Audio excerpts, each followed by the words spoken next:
And we'll forego the opening ceremonial pieces until the regular meeting. So I'm just going to turn it over to Eileen. What do you have bringing us tonight? Tonight, we have part 2 of our SDC's charges report. So I'm going to go ahead and call up Don and Tony, and they will take it away. Okay. Welcome, Don. Thank you. Thank you. Good evening, President, Council Hensley, and council members.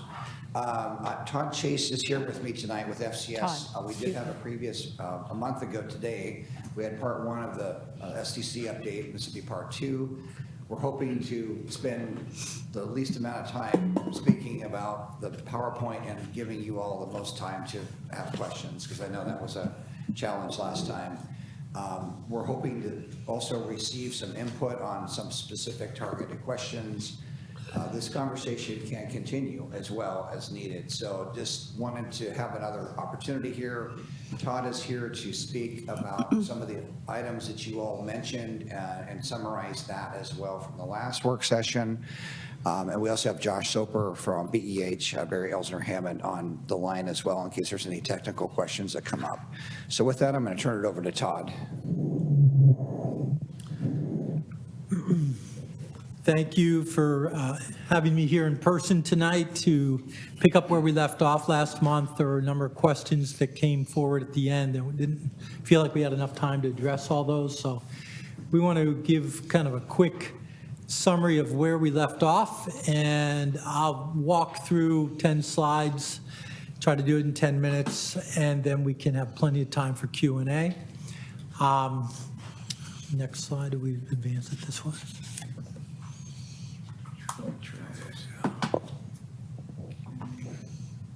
Is it on? It's on now. Try it again. Oh, there. There we go. Oh, it's Oh, changing on mine. no, you're fast. There we go. So there are about 7 items that were brought up at the last meeting. There might be more tonight. Some of these items, based on the discussion we heard, it sounded like there was some consensus around, so we want to kind of talk about those again. And then there are a few items where there were questions, and you asked us to go back and do some more homework. We can cover those tonight. The first item was basically dealing with the non-residential system development charge for all the public facilities we're dealing with. Primarily, we're focused on parks, transportation, and wastewater and stormwater in this update. We're hoping through this input and through our methodology update that the city would be in line to update your fees between now and the end of the year, certainly, so you could implement the new fees January 1st. It's possible we could do it earlier, but we're trying to be realistic with all the other planning efforts going on. So over the next 30, 60 days, we hope to pin down kind of enough assumptions where we can issue a draft methodology report, which would then be subject to review and refinement well before you get to kind of the fall when you would begin having adoption hearings. So the first item dealt with non-residential SDCs. Typically, cities charge both a residential and a non-residential system development charge based on the net new uses that are being developed. We're recommending, and we heard support from council, that you continue to do that in Canby. So we would have sometimes with parks, for example, cities decide to only charge the residential component, not the non-residential component. You have been charging non-residential all this time since our last update, so we're going to continue with that practice. So we heard support for that. Scaling the SDCs by home size was something that we heard general support from council last month. It is consistent with best practices these days. It's a requirement in the state of Washington now that all jurisdictions do that. In Oregon, pretty much every jurisdiction we're working for is beginning to scale them by, we call it square feet of conditioned floor area. So it doesn't necessarily include the attics or the garages, but it includes the living area of the home. And if we're dealing with an apartment unit, we could either measure the living area of the actual units, so we'd exclude the stairways and the hallways, or we can continue to charge those based on numbers of units in the apartment, irregardless of the size. So you have some flexibility in how you apply this, depending on the multifamily use being proposed in the city. You could go by units or by square feet of living area. But for single family, it's pretty straightforward. We do it based on square feet. So you would have to have the development application include with their drawings and architectural renderings what the living area square feet estimate would be. And if they're, say, demolishing an existing structure and they're going to replace it with additional structures, they would have to estimate the existing structure square feet so we could deduct that from the new development. So we just calculate the SDCs based on the net new floor area being proposed. So we generally heard support for that. And we'll talk more about that again tonight as I get into details. The items to really think about, discounts or exemptions for affordable housing. We didn't have a big chance to talk about that in detail. It's good practice to at least a discount STCs for deed-restricted affordable housing. You can define what that is.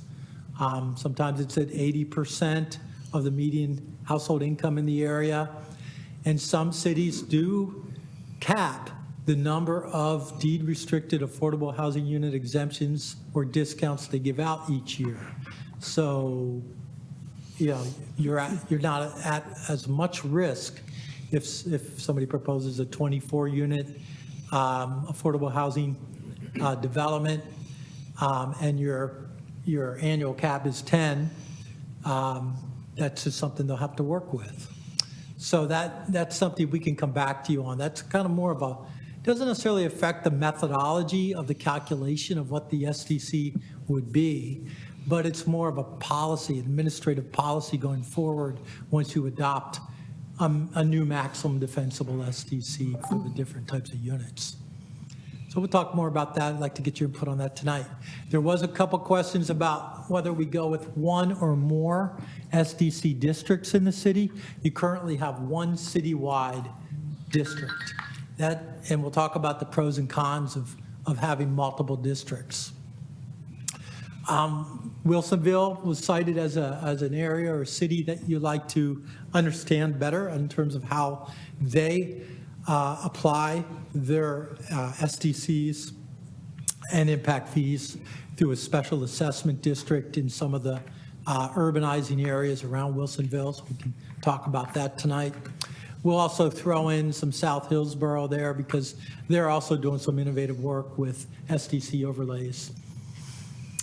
And the basis of the SDC, which is the denominator and the growth equation, we'll touch on that again, just so you understand kind of what the options are there.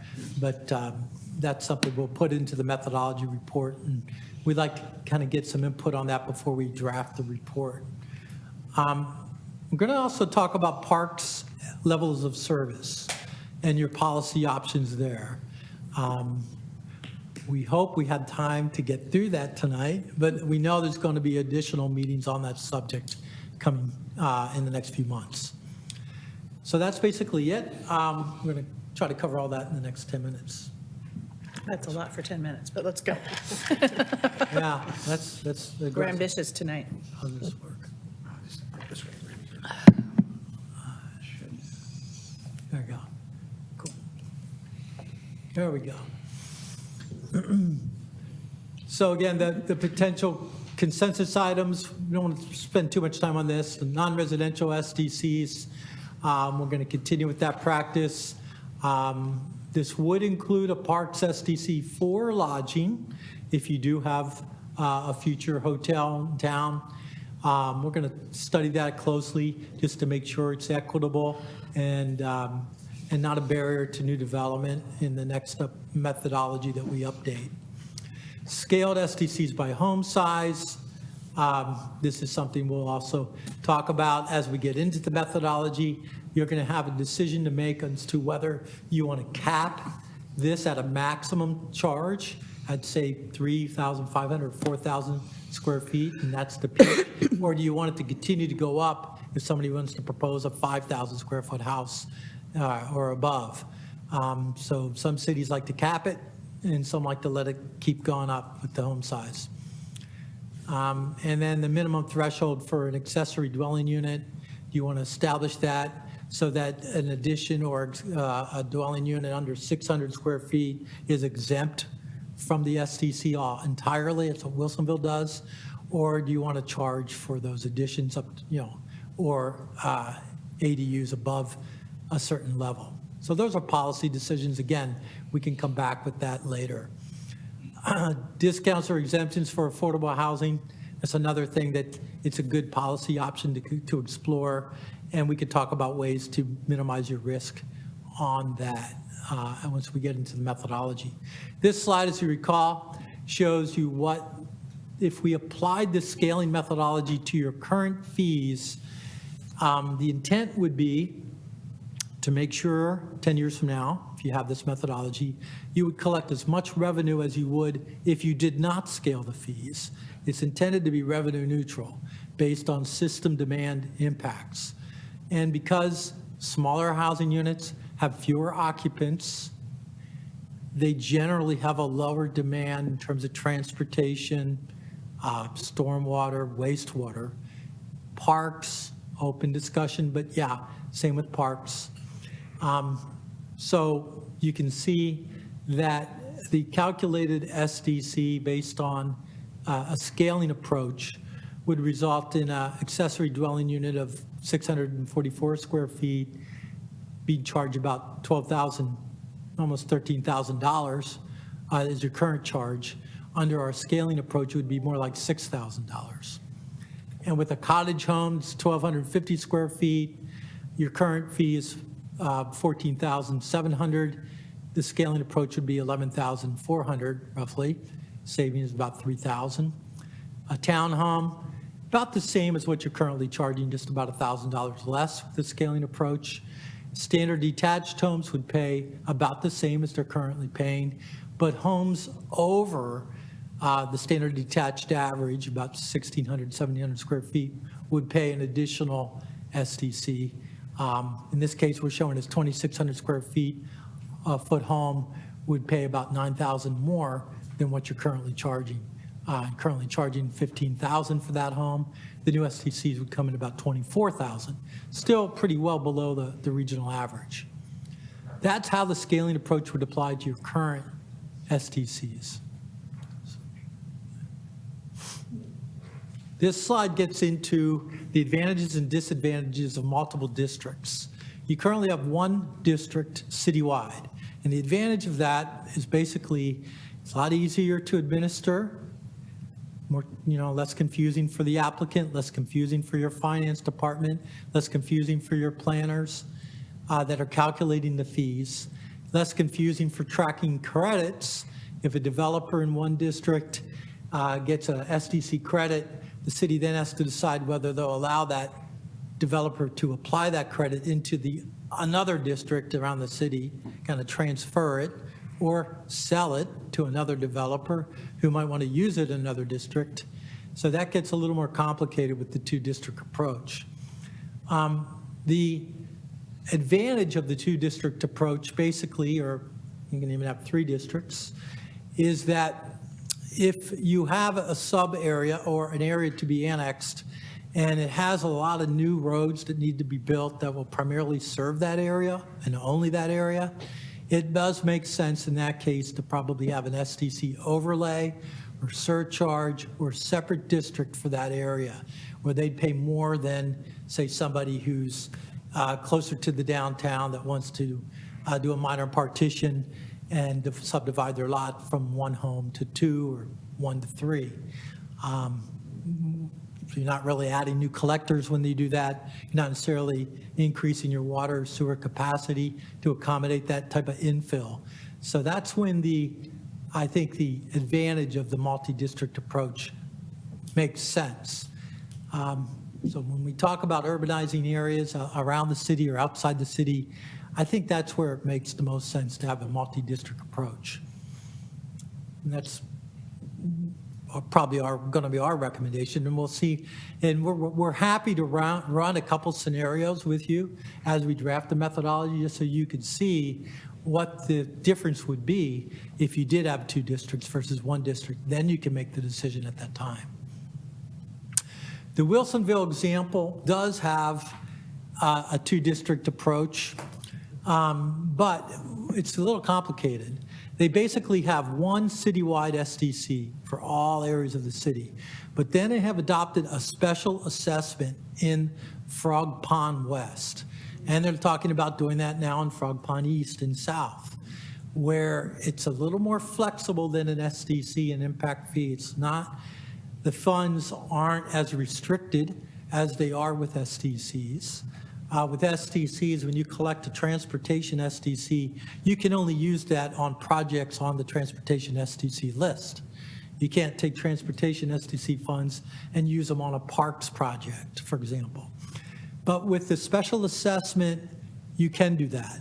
You can kind of mix the funds, move them around to other projects as you need the funds available, and the developer who fronts the money to build those projects, whether it be roads or parks, has the option of potentially getting fully compensated for the money they put forward to build those parks through the special assessment approach, through a reimbursement type of district, which developers like. With the SDC approach, they only get reimbursed for the credit eligible portion, which is over and above the capacity they would need to serve their particular development. So they don't get fully reimbursed for fronting the transportation or sewer, water, or parks that they build. And that worked out pretty well in Frog Pond West, but it did result in the highest cost per rooftop in the state.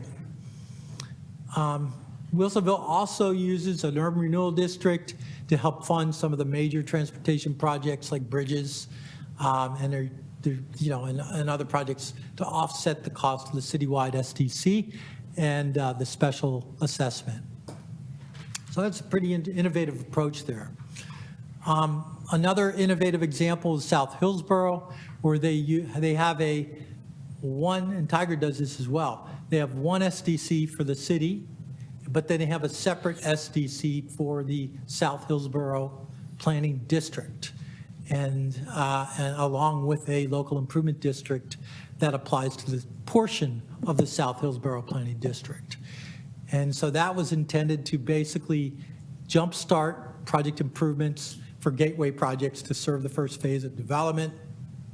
The developers supported the LID and they supported the SDC, and we scaled the SDCs for 2 areas, so the LID portion pays less than the non-LID portion of the South Hillsborough area. So it's very equitable for the property owners there.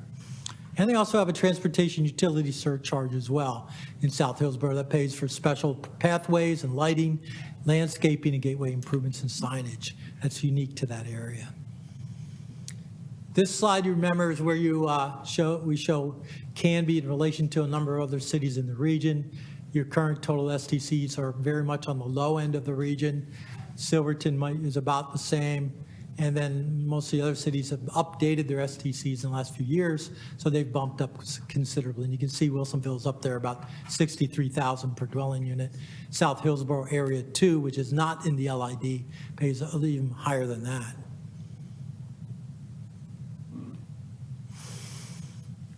The basis of the SDC charge isn't something we have to spend a lot of time on tonight. With transportation, you currently use equivalent length new weekday vehicle trip ends. When we do your transportation system plan update, when DKS does that work, they base the future capacity on peak hour trips. You're designing your future system not to handle the average weekday. You're designing it to handle the peak weekday hour. And that's why we tend to gravitate more towards the peak weekday trip basis. So we might come back to you with a recommendation to base your future trips on peak hour trips versus average weekday trips. And we could show you what the impact would be whether you go with one or the other. For purely non-motorized facilities, if we have a number of projects like that, we calculate what's called person trip ends, which includes basically people on bikes or walking in using those facilities. Well, I don't know what your CIP project list will be, transportation, but we can pull a lot of these numbers out of the Institute of Traffic Engineers 11th edition handbook when we get there. Parks, you're currently basing it on growth in population and employment. We might also apply an overnight visitation number. Right now, that's pretty low in Canby probably because there's not a lot of hotels or RV sites in the city. So we'll have to see what we do with lodging, how we calculate that fee. I know your non-residential fee for parks takes into account employment. We like to base it more on square feet of floor area as opposed to employment. We don't necessarily want to penalize anybody for adding jobs in the city, but square feet seems to be a good approach these days. Wastewater and storm, again, you base it on new weekday vehicle trips. We'll probably change that methodology to be consistent with whether we come up with transportation methodology. And storm could also take into account impervious surface area, depending on whether you want to allow credits for on-site stormwater mitigation and low-impact development design standards, which would basically capture rainwater on site and keep it from draining into your street systems. These are all the different charges of ways to charge wastewater, transportation, storm, parks, and we'll come back with you on that in the future. One thing we want to spend a few minutes with you on tonight, and certainly it's going to be Q&A in a few minutes, but we really rolled up our sleeves over the last few weeks on your parks levels of service calculations. There were questions about whether we're including land outside the current urban growth boundary in our prior slides that we presented last week. We did have some parks that were out, Wayside Park and one other that were, sizable, 80, 90 acres included in our totals. If we just want to calculate your existing acreage in your city, with work we've done with staff, we've counted about 107 acres of existing acreage in the city, 64 acres of developed parks, 43 acres of undeveloped natural areas, open space. And so your current level of service per 1,000 people in the city is about 5.5 acres of total parks per 1,000 people. Your policy levels of service that we kind of read from the master plan and other documents is approximately 10 developed acres per 1,000 people. I did not see a policy level of service for natural areas or open space, but if we base that on your current existing level of service of 2.19, your total policy level of service could be as high as 12.19 for parks per 1,000 people, which is great. It's higher than most cities. And it would be a real benefit to plan for that level of parks to existing and future residents of Canby. As we calculate your SDC eligible portion of parks funding projects, there are two different ways to do that. I'm going to come back to the prior slide probably. You can do it based on your current levels of service. As I mentioned, it's 5.49 acres per 1,000, and say that is all you're going to fund with SDCs. The most restrictive approach you could apply in an SDC methodology, I feel. Or you could base your SDCs on future planned levels of service. And if you fast forward 20 years based on the growth of population and that policy level of service of roughly 12 acres per 1,000, you would end up with 7.05 acres per 1,000 people in year 20. And we could use that as our SDC basis for the parks level of service. And to the degree there's additional overbuilding beyond the 7 to get to that policy levels of service of serving 12 per 1,000 for the net new population, that portion of overbuilding would have to be funded with something other than SDCs. Either a bond, general funds, grants, but that's how we'd have to fund it. So we can come back to you with either methodology or both when we do our methodology report. And this slide tries to get to the bottom line of what that means. So here you have your 3 different assumptions for levels of service on the top. Current, 5.49, policy, 12.19, and the resulting levels of service in year 20. So everybody gets the same levels of service in year 20, 7.05. The number of acres you would need to add to get to that policy levels of service over the next 20 years would be about, say, 59 acres of developed parks, 13 acres of natural areas and open space, and some portion of developed trails. I don't know if you'll get to 4.7, but some portion. And so you'll see that our SDC eligible funding component would probably be closer to 60% of the total cost. Off the cuff. Could be higher, could be lower, depending on the actual CIP. But we're going to need to work with staff and you to come up with a CIP to reflect 72 acres of parks as part of the methodology report, if you want to go that route. And I think that's pretty much all we had. So now we get the good part, questions. Okay. While I digest some things, I'll start with whoever has the first question. Okay, then we'll start with Councilor Patton while you look for your microphone. I was looking for my, So, my bad, I grabbed the wrong notebook. I had quite a few questions from last time. It's been over a month, it's been a month, and so clearly I don't remember them all, and I grabbed the wrong notebook, so I don't have them. So I'm gonna have to send those in. I will say that one of the things that I was hoping for clarification on was, in the last discussion, I seem to remember there was some sort of talk about, and this is why I'm trying to wrap my head around it, I have been under the impression that SDCs, money from SDCs can only be used for certain things on certain projects at the time that they are being built. And if we pay for, we had the situation where we put bathrooms into community park. And there was originally thought about using SDC money to pay for those, but to get the whole thing moving, I seem to remember we used a different fund we used money from the Urban Renewal District to pay those with the assumption that the Urban Renewal District could be paid back that money that was used for those bathrooms. But then we found out later that that was not possible because the bathrooms were paid out of the urban renewal. There was really no mechanism to then put that money back into urban renewal and such.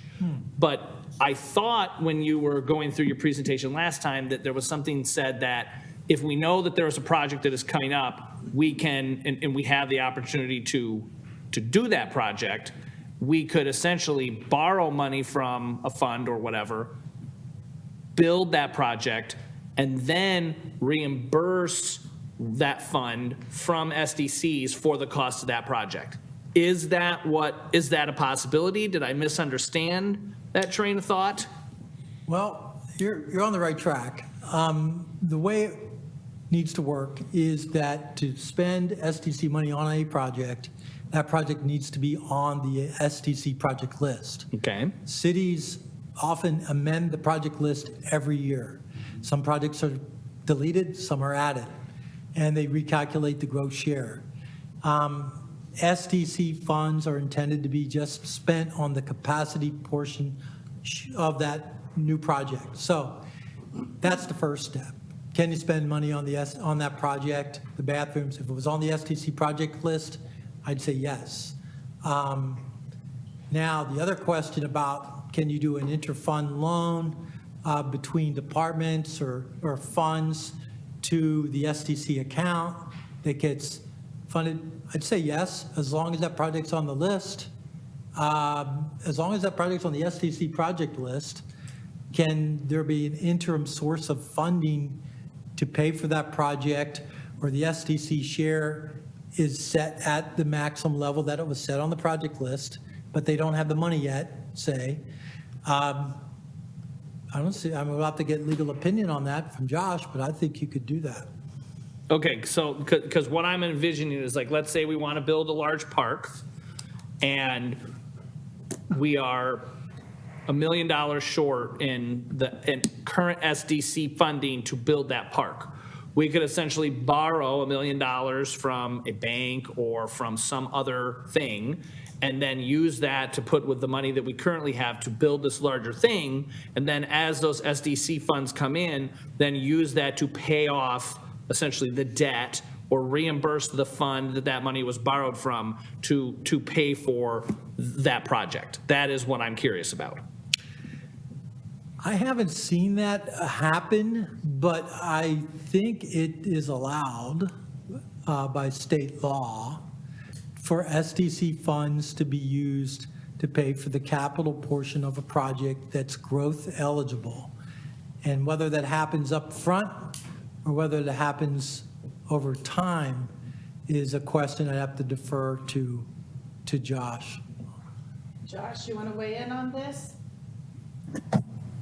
Hi, Josh. Hi.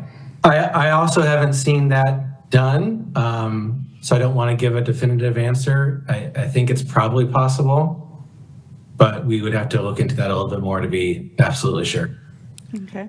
I will add that SDC funds are being used in Hillsborough to pay for LID financing for transportation improvements for a portion of those projects.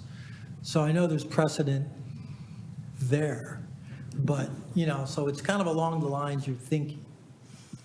Okay. I would be very curious as to whether that is a thing or not, because the assumption that I have been working on under all of this is that if we want to build a said park, it has to be on the project list. It has to be SDC available. The SDC money has to go to that, and whatever we're short has to come from other places to do it. And once it's done, there's no way of then using SDC money to pay back wherever the other money comes from. Yeah, and the trick in this is going to be to try to figure out what the cost of interest was on that note and whether that was SDC eligible. If it wasn't included in the original SDC methodology, it may not be. It might only be the principal. Okay. No, I would be very interested in that. The other thing I would say is that I was quite surprised that all dwelling units get charged the same amount, and that's on me for not paying closer attention to that.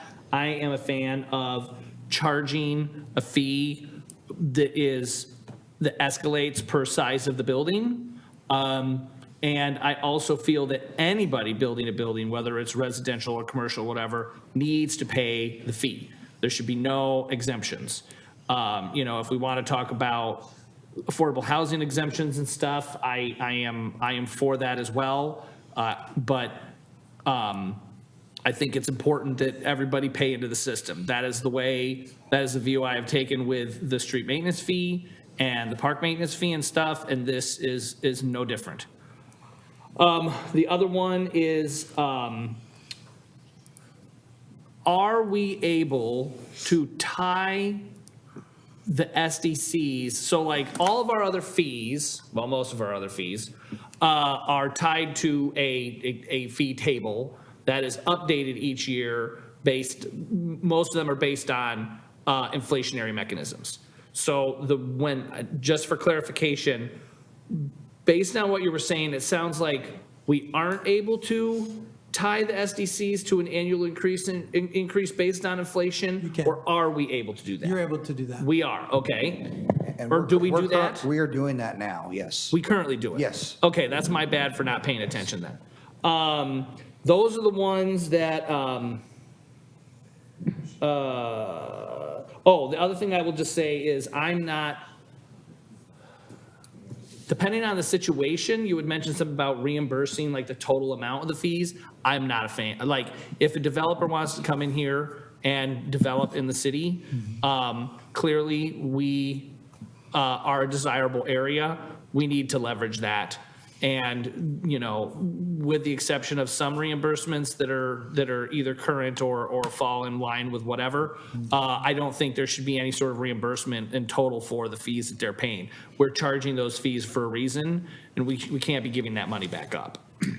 Yeah, I mean, the state basically says you have to give a credit for oversizing facilities if the developer pays for those facilities. It doesn't specify how much of a credit you have to Yeah. give, so. And that's all I remember or have for now. Okay, Counselor Stearns, you had something. Yes, thank you. Couple of questions. One is just a curiosity question. If there's multiple districts, are the funds restricted to be spent in the district that they were collected from? Or are the funds open for anywhere? They're not restricted by law to be spent in the district where they're collected. Some cities like Tigard has a policy, and Hillsborough does as well. Hillsborough's policy is that funds collected in the district are spent in that district. Tigard's policy is more like, we're going to spend 80% of the funds we collect in this district in that district, and the other 20% are going to be spent citywide. So you have flexibility there. Okay. Okay. I guess it's kind of more of a comment than maybe a question and a comment combined, but information.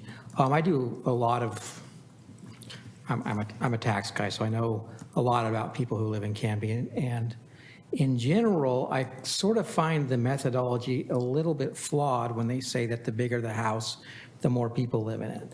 Generally speaking, the smaller the house, the more people live in it. And the affordable housing probably has the most people living in per square feet.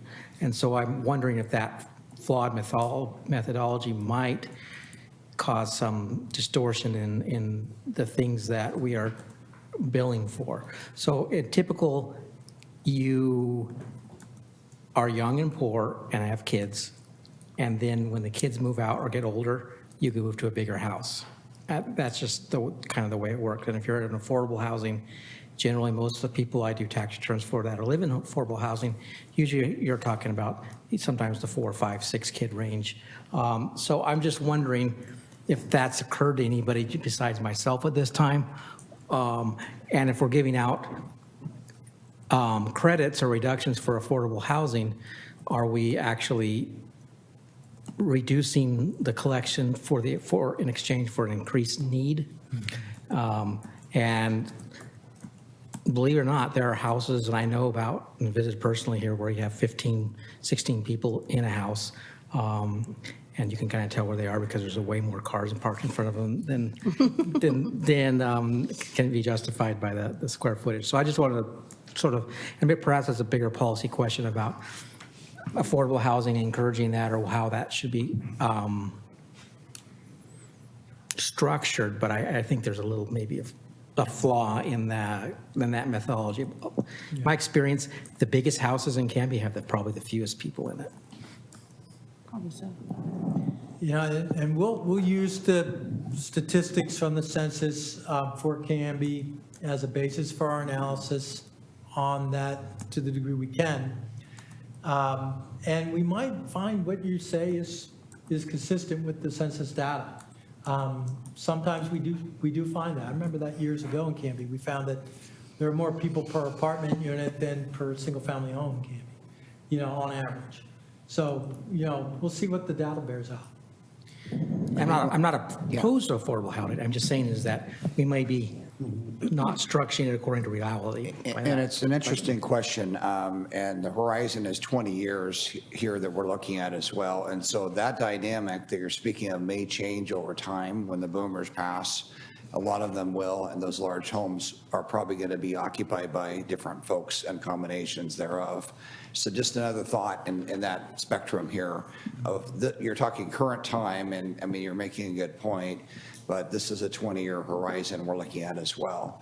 And the capacity of those larger homes does in fact have a greater capacity than a smaller home, even though they're being used in the opposite, as you're saying now. It just has to do with life cycle, family life cycles, that when you're young enough to have kids, usually you're not rich enough to have a big house at the same time, on an average. Actually, I think the majority of cases that is the case. Councilor Davis, Councilor Waterman? Yeah, Councilor Davis. Yeah, thank you. And thank you guys for the presentation, both last time and this one. I continue to learn what our options are moving forward, and I appreciate all the hard work on it. And a few things that I picked up on too is thank you for doing the work on backing out the wayward property, you know, because we can't develop that, and what that does to future parks and the need for future parks. So I really appreciate the work on that and support the 12.8 for parks moving forward in the future. And also bringing to light again the STCs, that they have to be updated or can be updated annually, or the projects. You know, that's very useful information that we can take to our Park and Rec Committee for updating our list and making a recommendation back to the City Council for updating that list, because we've been discussing that at the Park and Rec Committee as already. So thanks for the work on that. And then are we going to get to the part where you have questions for us that you need answered tonight? Not really. I mean, this is everything. We'd like to get enough input on the parks level service policies to give staff direction to go back and create that CIP list. And it sounds like, you know, we've heard your feedback. I'd like to hear everyone's feedback on that. The one district versus what Wilsonville's doing and Hillsboro's doing? Well, in districts too, if you'd like us to come back and study the fact that we could have two different districts, one for areas probably to the north industrial area versus the core city. I mean, we can certainly look at that as well. Okay. Yeah. On that subject, I do have a couple of thoughts, but on that subject, since we're on it, personally, I'm not really interested in two different districts, but I do like the idea of having a citywide calculation. And then if there's a subdivision going in that has a special need, there's like 0 roads, 0 infrastructure, having that special overlay for that area to create those things that they need to develop that neighborhood as like one-offs, this neighborhood, that neighborhood. That I would be more interested in than trying to create a complicated multi-district system. I get it. The other part is the comments made by Council Patton. I agree with those comments as well in regards to looking at that. We find it very interesting too, the size of houses that we could actually have more usage that has been brought up as well. So I hate to use necessarily square footage versus the actual population inside those homes and stuff like that for the usage. Yeah, that was kind of my thought as well on that item. The affordable housing, I would like to know, probably not tonight, but explore that a little bit more about the discounts for affordable housing. What does that look like? How does it work in other cities? What are the benefits and pitfalls, and what are the options that we have in that arena? And as far as the scaled SDCs for the size of the home, I don't think I like the idea of a cap either. If you're going to come in and build a gigantic home on a big piece of property that could have had 2 or 3 homes, then we're actually could have had more affordable housing, to Councilor Stern's point, and we wouldn't be getting those SDCs. So I don't think we should cap it. You're going to build the size of home you can afford, and the SDC is part of the price of that home. Okay. I agree. But my other questions, I think, Oh, the new parks SDCs for lodging. We're also going to hear about incentives to bring a hotel here. So I feel like those conversations are going to have to happen in tandem. That's all I can think of at the moment. Councilor Waterman, did you have anything? Yes, go ahead then, please. So I also agree one way or the other, depending how we do it. There's definitely a difference in developing a new area versus, adding capacity to a current infrastructure because you're not having to build out that infrastructure. I think we need to capture the funding for that as much as possible. Number two, affordable housing and kind of what Councilor Stearns was talking about. I'm hoping that, I guess the goal is that if we actually have affordable housing that's affordable, that people wouldn't be forced to live multiple people in a single house because they would be able to afford some places on their own. So hopefully that infrastructure would help even itself out if it's doing what it's intended to do. And the other part on the multiple districts, because one of the things, kind of like what Council President Hensley was talking about, one thing I want to make sure that we capture is when we say it can cost more to administer, make sure we understand what that really means. Like where the finance department is involved in that, like all of the departments are involved because we don't want to say in general it's going to cost more and then we find out later that, oh wait, we have to add a half FTE here and a full FTE here just to manage that project. And so those are those kind of hidden costs that we want to make sure that everybody's involved in developing what that actual administration cost is. So I think that's all I have for now. Okay. Good points. Councilor Stearns. This is probably a tangent and probably deserves another work session, but I'd like to point, I think a work session or something where we talk about what affordable housing means in Canby and what we would like to do, because it seems like one of those euphemisms that means something different than what you really mean. Like for me, affordable housing is the house I can afford or somebody else can afford, where I think when they say affordable housing, it means something like like you said, deed restricted to charge less than the normal, which it's just like say businesses don't pay taxes and businesses don't curb their profits to so that means just it's going to suffer, the tenants are going to suffer in lower quality. So I want to try to have a discussion about what it means to build more affordable housing in a way that we're not just creating blight that will happen, later. And that has its own costs, having the blight. Yeah, that is indeed its own conversation because And it's a very ambiguous term. But whenever I hear that, I cringe. I'm like, okay. Yeah, affordable housing is one of those terms, where every time I hear it, I think what does it mean to you, there's and what does it a mean good way to do it and a bad way to do it, but we want to make sure we're not doing the bad way of doing it. to you? Yeah. Yes. Councilor Patton. And I think to that point, might sound odd, but I think it would be very difficult to try and set an SDC based on saying, I can see what you're saying, Counselor, Stearns. No, not Stearns. Davis. About like the number of people in and to your point, Counselor Stearns, about affordable housing tends to have more people in it, so it technically would be putting more wear and tear on the system. But then the other part of me is like trying to track it by number of people and not by square footage of the dwelling, I think could be one of those crazy hidden cost things. Like, are we spending more money to try and capture that information by doing that rather than just using a calculation based on square foot? Another part of me is like, a lot of times those people that are doing that are doing it because they're hard to make ends meet. So should we penalize them for sharing their dwelling with multiple members of their family? That's kind of where I kind of think, that's my thought process on that. Well,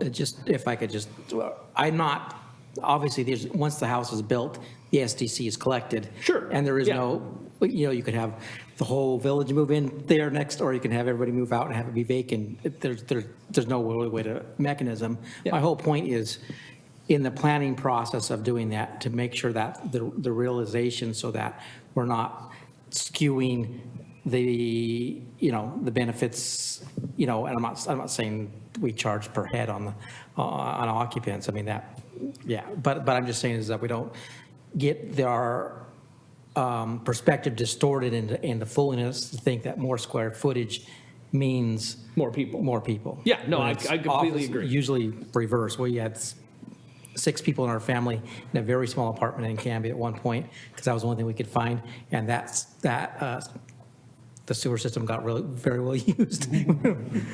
Well, and it kind of goes to Council President Hensley's point to say, yes, there should be a sliding scale. The larger the house you build, the more you pay. Because to that point, in your scenario, if you could have built 3 houses on there, we're getting way more money in SDCs on those 3 dwellings rather than the one McMansion, right?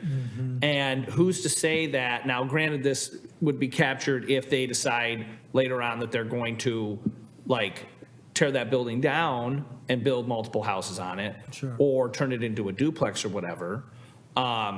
Which I think that now that jogs my memory, I think, and it sounds like it would get caught as well, because there's that whole thing now where, as long as you build a home on a low-density residential lot that fits the footprint of a house, it can actually be a duplex. In the process of them doing that, they would get caught up in updating the SDCs and paying the SDCs on that dwelling. But it sounded like what you were saying was, if that was the case, they would take the original SDCs that were paid for that building back in the day and calculate what that was for the one house, and then charge what's necessary for the second Right. portion of that dwelling. Is that correct? Yes. Okay. Yeah. And with this scale methodology, they may not have to pay much, because the standard size home, 24,000, and each townhome is like 12. So there may not be a big STC increase for them. Any other questions before we go to the next steps slide? I would like to unpack that more. Okay, how big of a conversation is that? Well, I mean, as far as because if they're turning that single-family home into 2, and then essentially they would be getting almost, with the change in the methodology, they would not be paying much essentially for that second home. So, We might need to put a pin in this and explore all those options, because we can't have it both ways. We're either going to charge by how many people are living on that square footage of dirt, No. or we're going to charge by how big the dwelling is on the dirt, so. well, yeah, but you said that there can be mechanisms, like if there's a larger house, there can be an extra fee, right? Yeah. So, I mean, could you essentially say, well, if you're converting a single-family home lot into a duplex, then there is another mechanism where you would have to pay a fee for that? Well, these are administrative procedures, so we'll definitely have a whole book on, or guidance on that. But yeah, maybe we could grandfather their credit at the rate before this new fee is adopted, which is the lower fee, 14,000, right? Yeah. And then not give them the credit for the current fee, which would be 24,000. So we'll come back to that. Okay. Yeah, I'm just, jot that down. I'm making a big note. Yeah, thank you. We definitely want to revisit that, because now he's got me thinking. Any other? The size of the occupancy and capacity on the system. I'm sorry, yeah, Yeah, sorry, microphone. you're doubling the capacity on the system, or the usage of the system. Right. For the same square footage. Yeah, Well, so we gotta. And the other problem with that, and memory serves me correctly from being on planning commission, is that the way that rule is written by the state is that those houses don't have to consider parking on site, correct? They're subject to the same standards as the base zone. You cannot ask any more than you would for a single-family residence. So we can't ask for extra. We can only Yeah. ask for what's allowed. So there is parking required in the base zone, but yes, you're correct. We couldn't ask for extra parking, for example. Yeah, so see, that was one of the concerns back on planning commission was like essentially part of the parking for that new dwelling is going to be considered on-street parking. They're going to have to use on-street parking for part of that.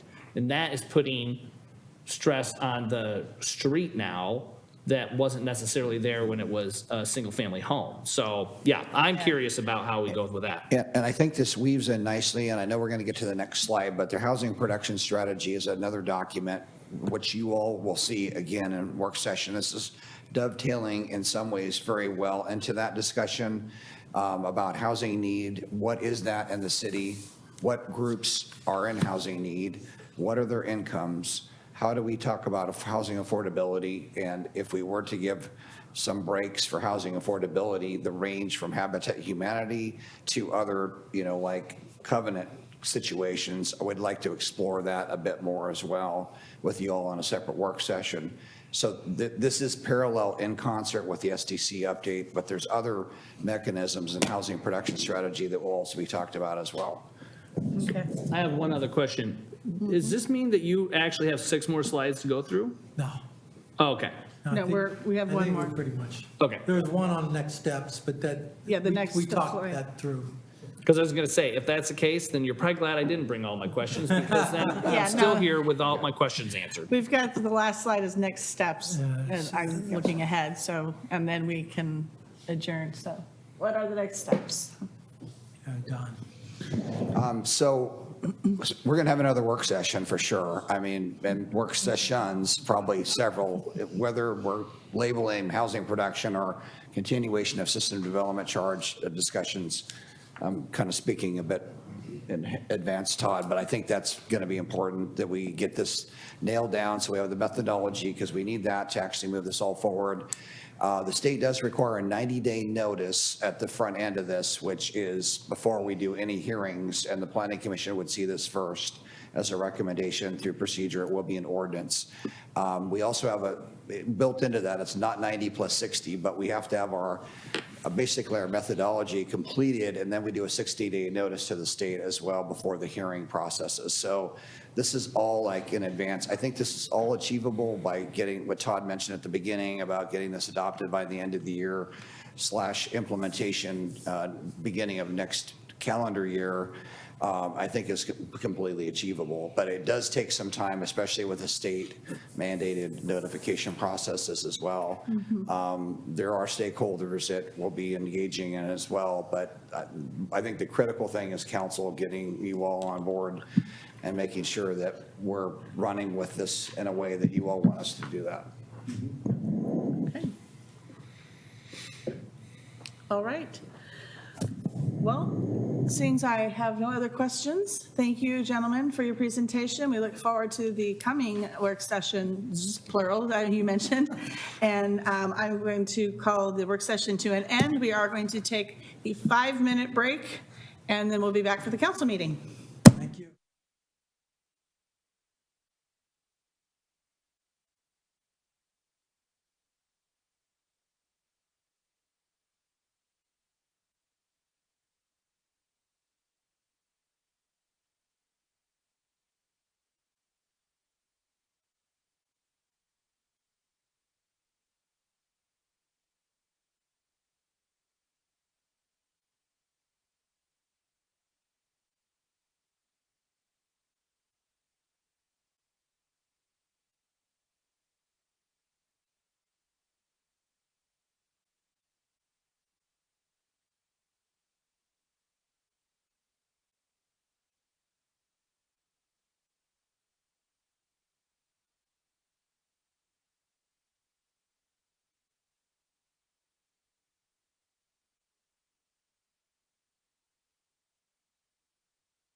Good evening, Canby. Welcome to the March 19th, 2025 City Council meeting. If you please stand for the invocation and pledge of allegiance. Dear Heavenly Father, thank you so much for this great community. It is really a blessing to live in a community like Canby and to have such an active citizenry to turn out to our meetings. I ask for your blessings continuously on the city. I ask you for your grace and your wisdom as I and the council have to make fun, safe, and sometimes challenging decisions. I ask you protect our first responders, our police, our fire, our paramedics, and keep them safe and bring them home safely each and every day. I ask these in your name. Amen. Amen. I pledge allegiance to the flag of the United States of America and to the republic for which it stands, one nation under God, indivisible, with liberty and justice for all. Please be seated. All right, next on the agenda is new employee introductions. And Eileen, I believe we have one or two maybe tonight? One? We have no, we had scheduled Maria, but Jerry. She had a family. Oh, Yeah, yeah. So we will get her rescheduled. okay, great. Next on the agenda is citizen input and community announcements. This is an opportunity for the audience members and citizens of Canby to address the council on non-agenda items or to make community announcements. If you are attending in person, you can please fill out one of these yellow cards. They're back there on the podium in the back, and fill it out, bring it to our deputy city recorder, and she will make sure that we get it and give you your 3 minutes to address the council or make an announcement. If you're wanting to do it online, please reach out to the city on the day of the city council meetings by 4:30 p.m. and we'll make sure that you are queued up and ready to go. Teresa, do we have anybody on Zoom tonight that wants to opine? No, sir. Okay. I have 2 yellow cards and a flyer, which I will get to in a second here. But the 2 yellow cards, first I have Celesta Graves. If you want to come up to the microphone and address the council on Canby Pride. Hello, how are you? Hey, good. Good. Hang it in there. It's not my Monday. Good evening. Good evening. I'm Celesta Graves, and I'm here tonight representing Canby Pride. And I wanted to make a proclamation on behalf of Canby Pride and for the Transgender Day of Visibility, which we celebrate on March 31st. So I will read it. Good evening, Canby residents, mayor, members of the city council. On March 31st, we celebrate Transgender Day of Visibility, a day to honor and uplift our transgender neighbors, friends, and loved ones. This is a day of recognition, joy, and affirmation, reminding the world that trans people are here, they're thriving, and they will continue to shape history, culture, and progress for generations to come.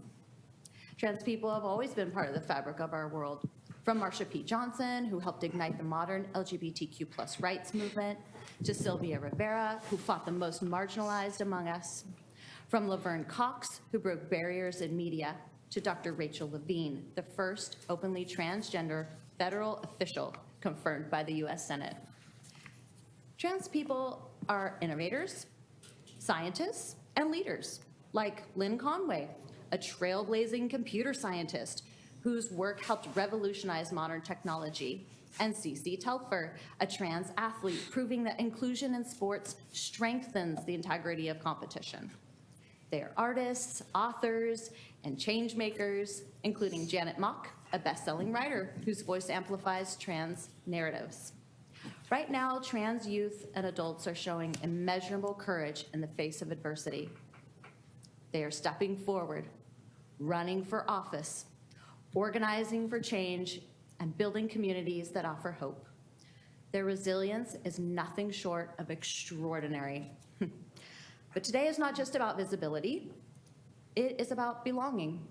Trans people do not simply exist in the margins or as symbols of struggle. They are an integral part of our families, our workplaces, our classrooms, and our communities. They contribute, they lead, they inspire. So today, to every trans person here in Canby and beyond, we see you, we celebrate you, we stand with you. Your identity is not a political debate. Your rights are not conditional. Your joy is an act of resilience, and your existence is a gift to the world. Thank you. Thank you, Celeste, appreciate it. Next, I have Christy Smith, also regarding Canby Pride.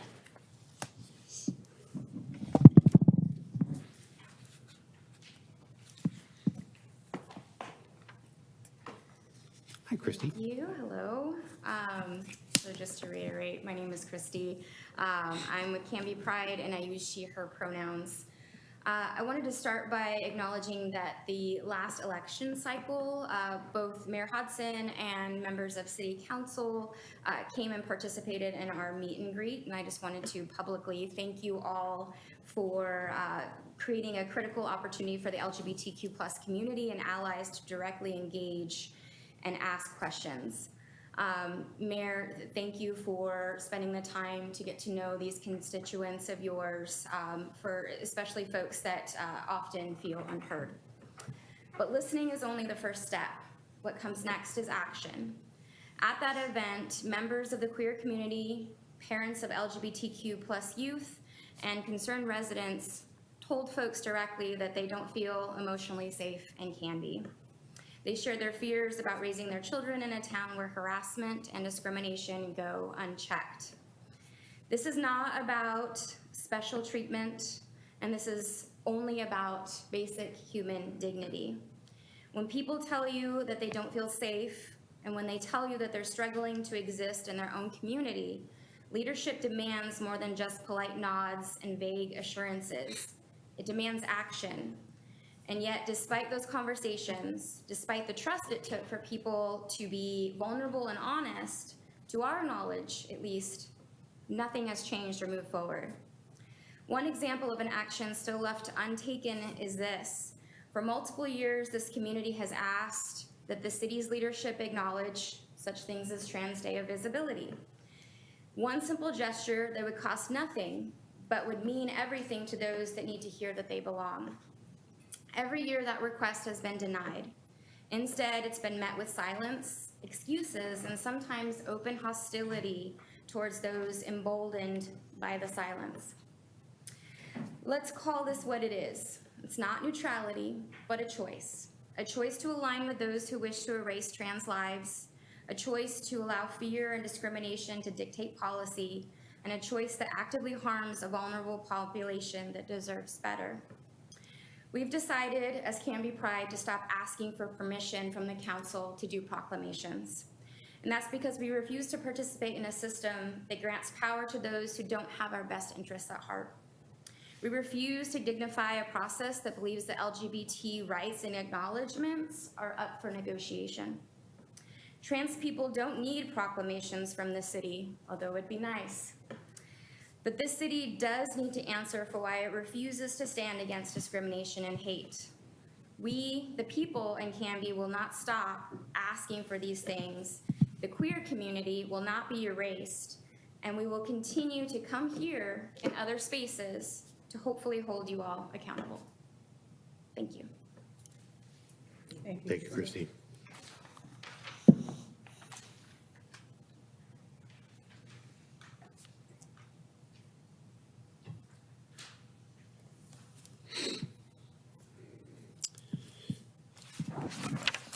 I have next here a National Vietnam War Veterans Day flyer. Did somebody want to come up and speak to this and let us know? Most certainly, thank you. Yes. How are you, gentlemen? My name is Bill Vermillion, and pleasure to be here before you and to receive this proclamation on behalf of the 58,000 plus Vietnam veterans vets who died in Vietnam. So, and I want to thank you on behalf of the Canby VFW Post 6057 for the privilege to receive this and to address you as well.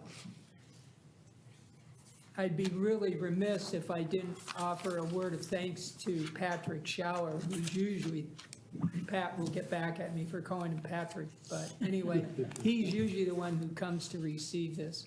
And he's going through some of the issues that Vietnam veterans who have returned have faced, which is medical issues.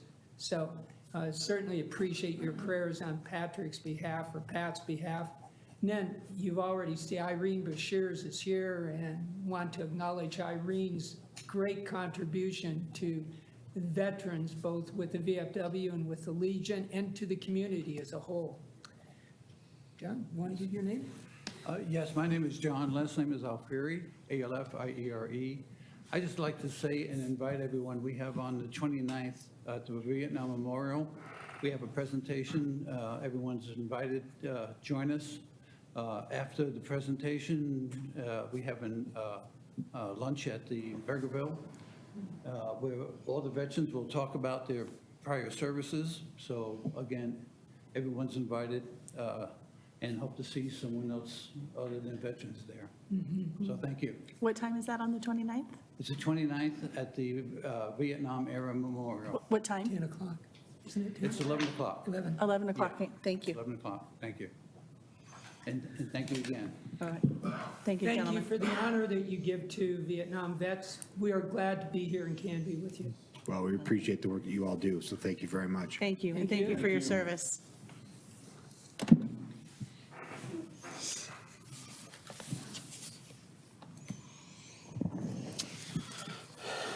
Before we move into the consent agenda, I do need to correct an agenda item. So later this evening, we will, as a council, be going into an executive session.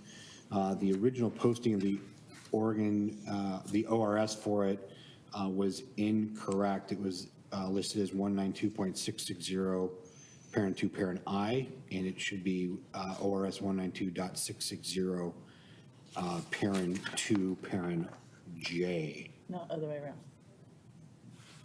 Other way around? Yeah, it Oh. was posted as I.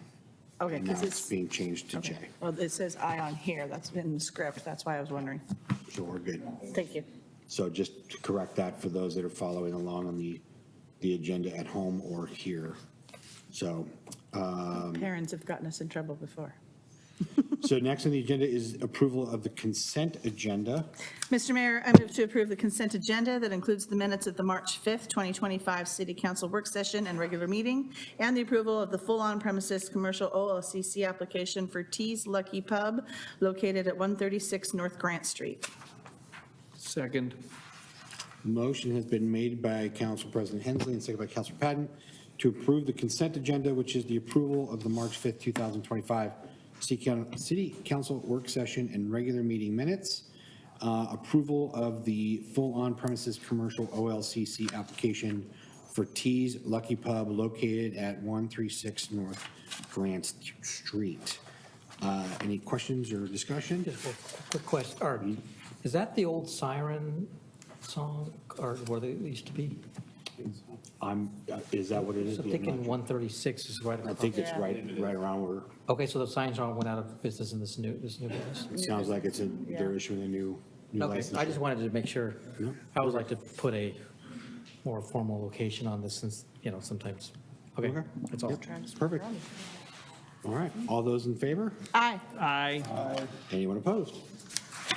That passes 5-0. Next on the agenda this evening is a public hearing.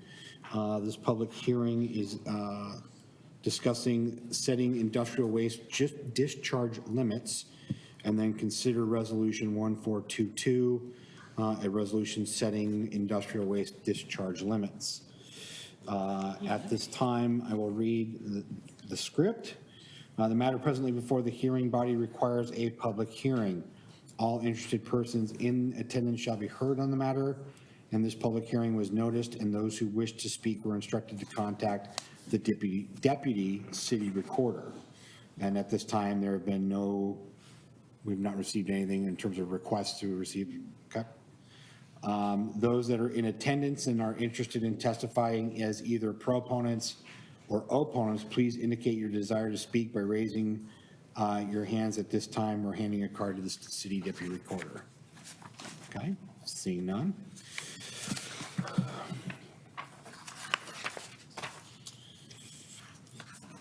All questions, if any, that come up must be directed through the mayor. Any evidence to be considered must be submitted to the hearing body for public access. All written testimony received both for and against shall be summarized by staff and presented briefly to the hearing body during the staff report. The public hearing will be conducted as follows. We will hear the staff report to be provided by Steve Gehring, our environmental compliance coordinator, and Monica Stone, our wastewater treatment plant supervisor. There will be questions, if any, by the hearing body. I will open up the public hearing for testimony from proponents and opponents, and then close public hearing. Any further questions by the hearing body, discussion by the hearing body, and then a decision shall be made by the hearing body at the close of the hearing, or the matter will be continued to a date certain in the future. This will be the only notice of that date you will receive. Does anyone have any questions about the procedures of the hearing? All right, seeing none. Steve and Monica, please join us.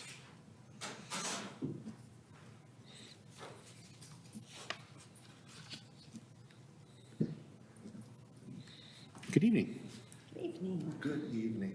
Steve, how are you? I'm doing fantastic. Good. Thank you. Good evening, Mayor Hudson and council. Can you hear me okay? Yep. It's not something I do all the time. The resolution before you allows the city to adopt new local limits for industrial wastewater users and sets fees associated with implementing the city's industrial pretreatment program, which I have. The city's wastewater treatment plant receives over 1 million gallons of wastewater each day. And each day, the wastewater is treated with biological processes to remove and eliminate contaminants. However, some businesses can discharge pollutants that could disrupt these biological processes. To prevent possible disruptions and to stay compliant with our DEQ-issued wastewater permit, special discharge limitations, known as local limits, are placed on such businesses. As seen in your packet, new local limits were developed during the technical evaluation using a series of calculations. The evaluations was reviewed and approved by Oregon DEQ, pending adoption by the city. The resolution lists local limits for both conventional and non-conventional pollutants. Conventional pollutants include ammonia, phosphorus, and total suspended solids. Industrial users that exceed these limits may be required to install pretreatment equipment and are subject to extra strength charges. Non-conventional pollutants include metals, cyanide, and pH. Industrial users that exceed these limits are subject to city code and the industrial pretreatment program's enforcement matrix. The resolution also lists fees that are associated to offset the costs associated with implementing the city's industrial pretreatment program. Those are enumerated in there, but I'd like to expand a little bit on each of those. The industrial wastewater discharge permit fee remains the same as it was when it was first adopted in 2009. However, the industrial wastewater discharge permit renewal fee is added to better reflect the costs associated with renewing a wastewater discharge permit. Renewing a permit requires less time and resources than developing an initial permit. The industrial wastewater discharge permit application review fee and the permit modification fee are based on the costs associated with performing such reviews and modifications. The annual pretreatment program inspection and monitoring fee and the annual fog or fats, oil, and grease program fee are added to offset the costs associated with implementing the city's industrial pretreatment program and the fog program. The failure to maintain grease control equipment fee is added to allow the city to assess a fee to those within the fog program that receive continued economic benefit by failing to service their equipment at a frequency that prevents fog from entering the sewer system. And finally, the compliance sampling analysis fee, which is equal to the outside laboratory fees that would be given back to that customer that was sampled. In conclusion, adopting resolution number 1422 will allow the city to move forward with implementing new local limits and sets fees associated with implementing the city's industrial pretreatment program. I'm available if you have any questions. Yes, Councilor Stearns. First, a couple of questions I have. First is you sampled the discharge from different, have there been people in violation of these? And if that's so, what happens? I don't see a penalty here on the rates. So, thank you. So first, we have 7 industries within the city. 2 are permitted through a discharge permit, and the others have best management practice agreements with the city. Of all of those, we do not have anyone currently non-compliant with city standards when it comes to our old local limits, nor our new local limits that are in this resolution. Going back to, since I've been here for 9 months, we have not had any violations for those industries. So, but there's only 7 people with permits, or 7? Correct. Entities, or? Right. Okay. Okay. My other question, and it's just something I've kind of harped on for other things, is you mentioned that there was $5,000 was established in 2009. According to my inflation calculator online, which may or not be super precise, that would be about $7,500 in today's dollars. And so I don't know if there's a reason why the fee gets reduced every year, or if it's just something that hasn't happened, because obviously if it's not keeping up with inflation, it's being reduced every year. So has it been cheaper to administer since then, or is there? So there's a different methodology when they first created it. And according to my research and looking at other pretreatment programs throughout the state, the $5,000 is actually at the high end compared to other cities. Okay. And allowing that half rate of the renewal fee takes that also into consideration. Okay. I didn't see any recommendations in the data I got that showed that we should increase that fee. Okay, so it has been We're getting at the high cheaper to end do already. this since 2009. Okay, just, that was my question. It's nice having an accountant on the. That fee is also offset, though, by the annual fee for monitoring the industrial pretreatment program. Yeah, I'm not arguing whether you should increase it or decrease it. What I'm wondering is, what's happening is it's going down, so I'm just getting the.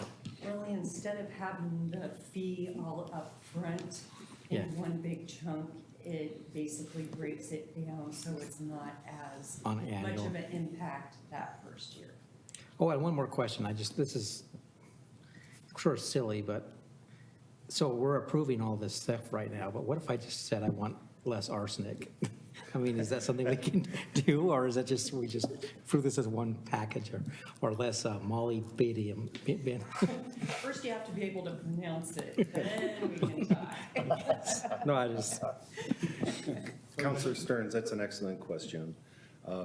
These local limits are based on scientific data, based on the samples that were collected over time, and then all of those data points were brought together, and it created these local limits.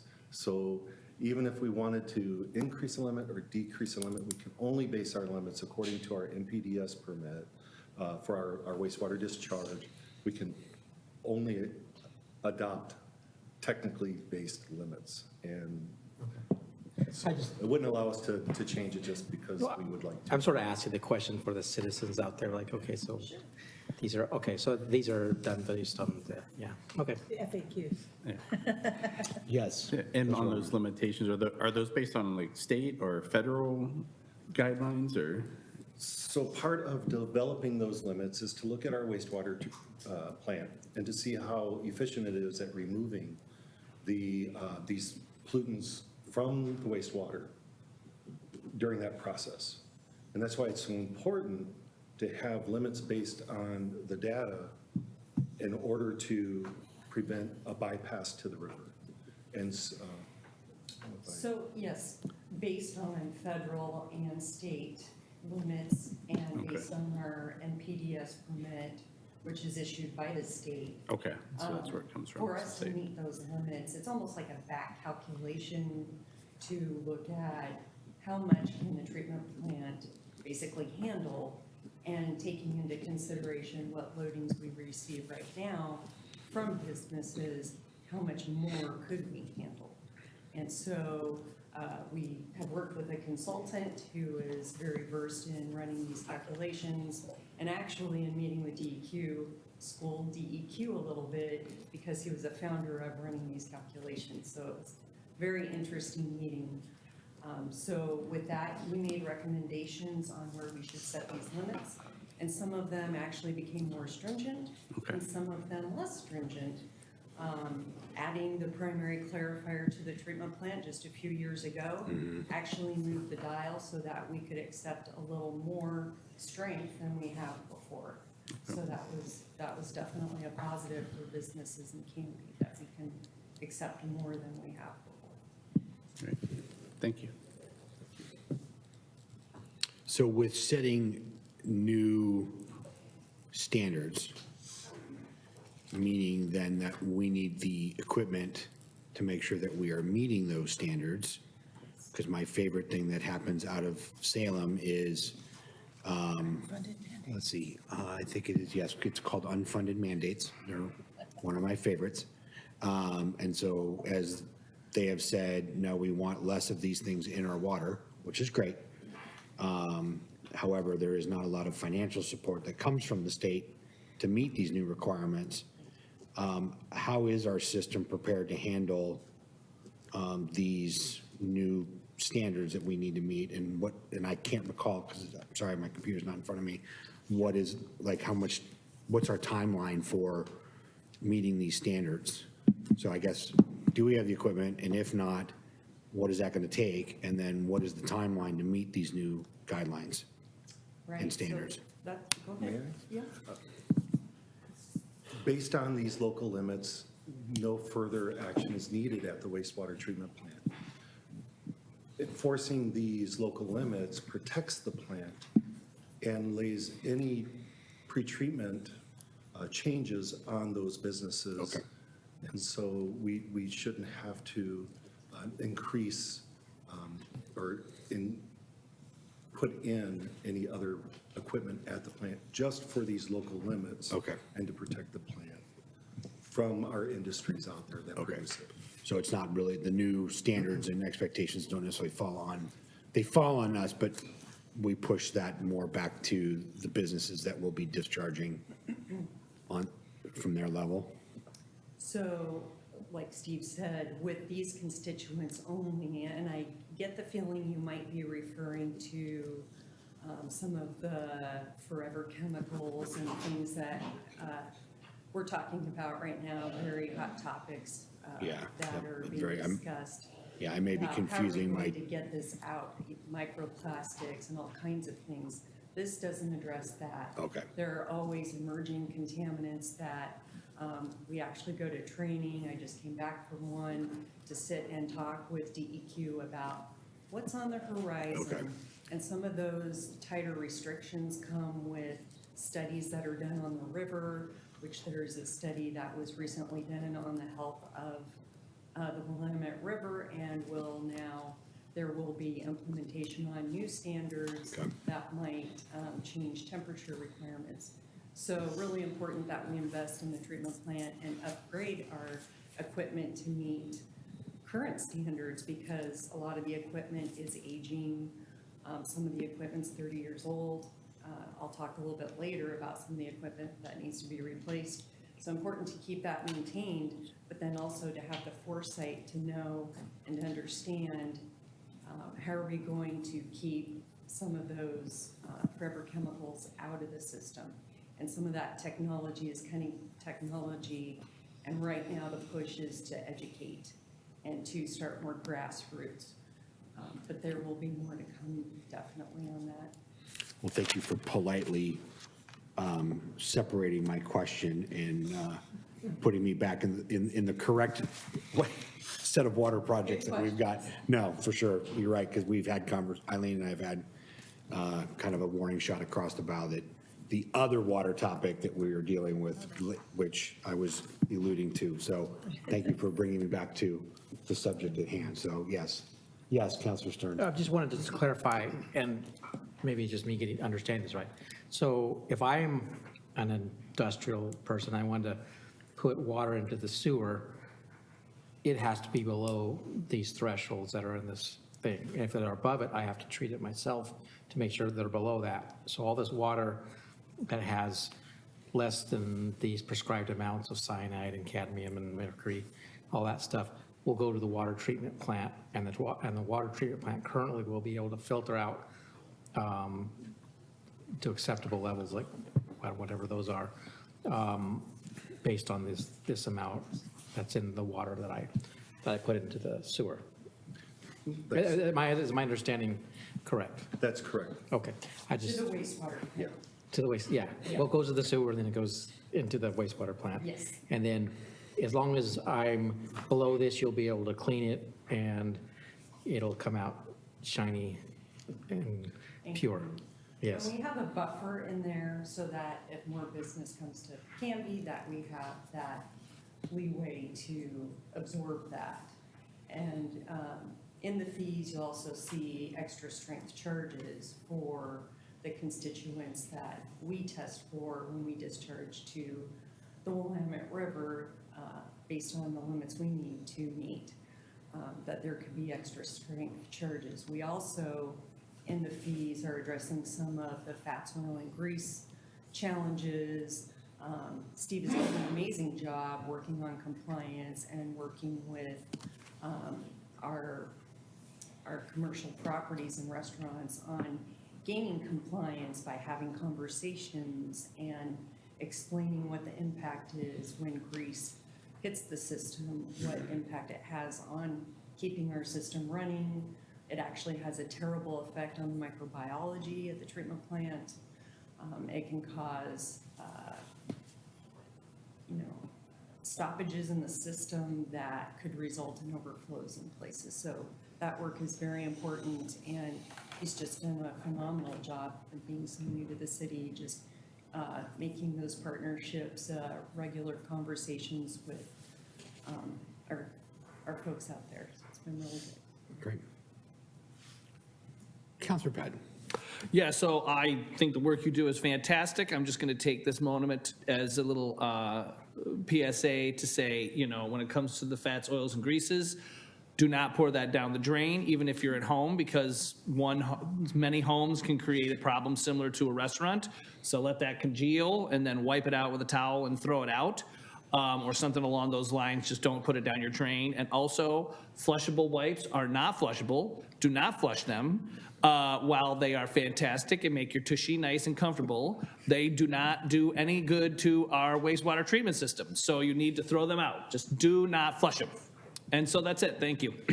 Thank you, Councilor Patton. I recommend a bidet. The bidet is the best for that. Okay, wonderful. Thank you for taking us off track there. It's like the poop camera conversation. All right, we've gone sideways. Any other questions or comments for staff? Yes, Councilor Patton. I move to adopt resolution number 1420. We're still in public hearing. Oh, wait, it's a public hearing. That's right. I'm sorry. I'm getting excited. Yes. If there are no questions for staff, I will open the public hearing. Seeing none, I will, wow, that was really tacky, thank you. Do it again. I will open the public hearing. There have been no proponents or opponents, and I don't think anyone else has said anything, so I will close it. Any further questions or comments? Seeing none, great. Thank you both very much, really appreciate it. Would you like to make a motion to approve? I totally would. I would Okay. like to move, I move to adopt resolution number 1422, a resolution setting industrial waste discharge limits, defining normal wastewater pollutant concentrations, requiring industrial wastewater discharge permit fees, establishing fees and charges for the testing of industrial water, and therefore repealing resolution number 1150. Second. Great. Motion has been made by Councilor Haddon and seconded by Council President Hensley to approve Resolution 1422, a resolution setting industrial waste discharge limits, defining normal wastewater pollutant concentrations, requiring industrial wastewater discharge permit fees, establishing fees and changes for the testing of industrial wastewater, and therefore repealing resolution number 1150. Any further discussion or comments? All right, seeing none, all those in favor? Aye. Anyone opposed? Carries 5-0. Thank you both, appreciate it. Thank you, guys. Thank you.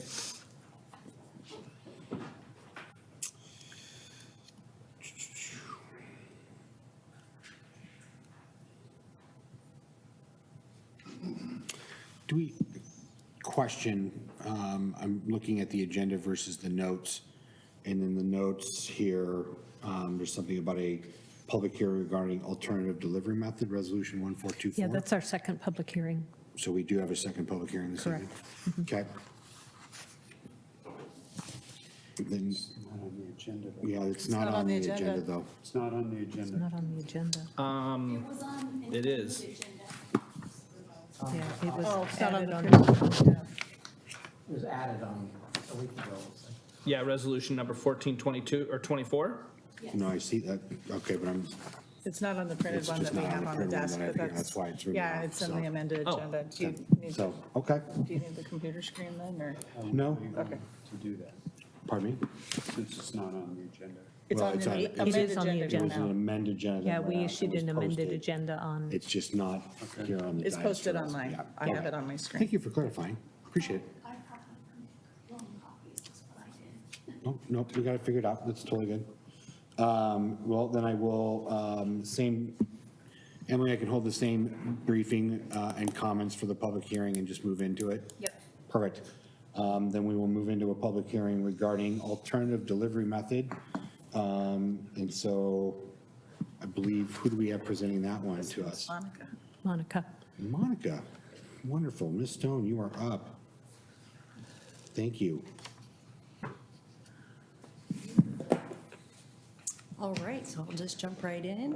Yes. Monica Stone, wastewater treatment plant supervisor. I'm here tonight to talk about an alternate delivery method that we're requesting and supporting for a project at the wastewater treatment plant. Can you move your mic closer to you? Thank you. Notes from the background. Thanks. So originally, we had proposed upgrading the ultraviolet disinfection system at the wastewater plant. That was about a year ago. We went through the budget process, and as we started going to look at the project, we realized that an upgrade, after doing more testing, the upgrade was not going to be sufficient, that the whole system needed to be replaced. So it didn't make much sense to move forward with the project. It made more sense to take a look at what it would take to replace the entire system. So in doing that, and during that time, we have experienced a lot of challenges operating the system, a lot of reliability issues, a lot of risk. And the ultraviolet system is important because it is the last step of the treatment tongue-tied process.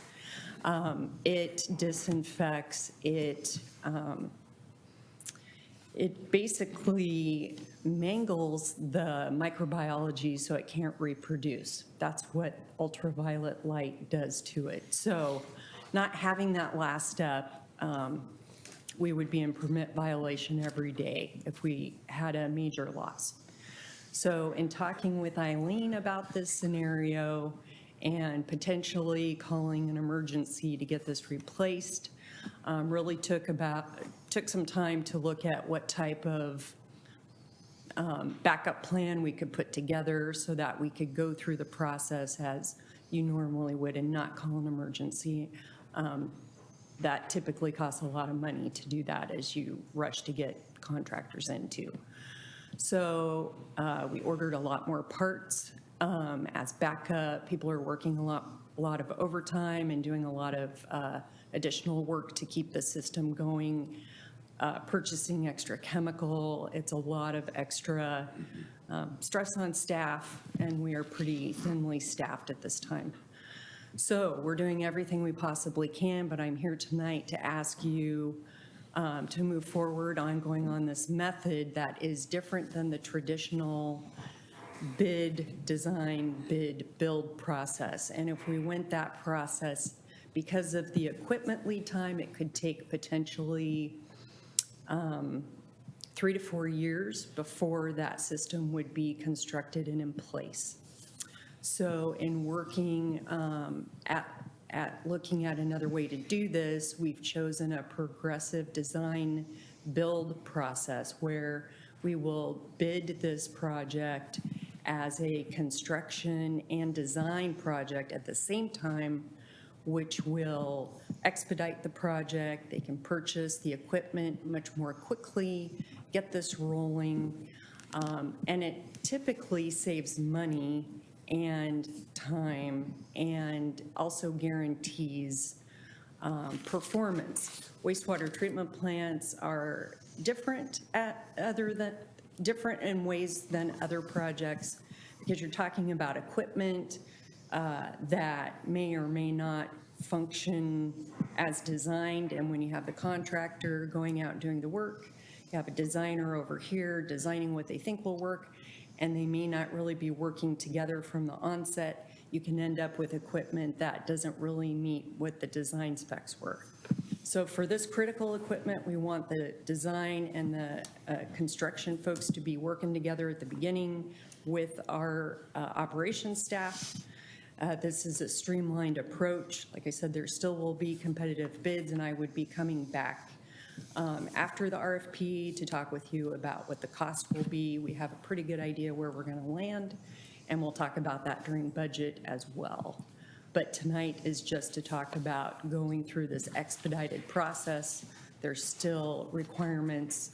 We've been working with Barry Elsner affiliates to make sure that all of our documents are following procedures in the ORSs.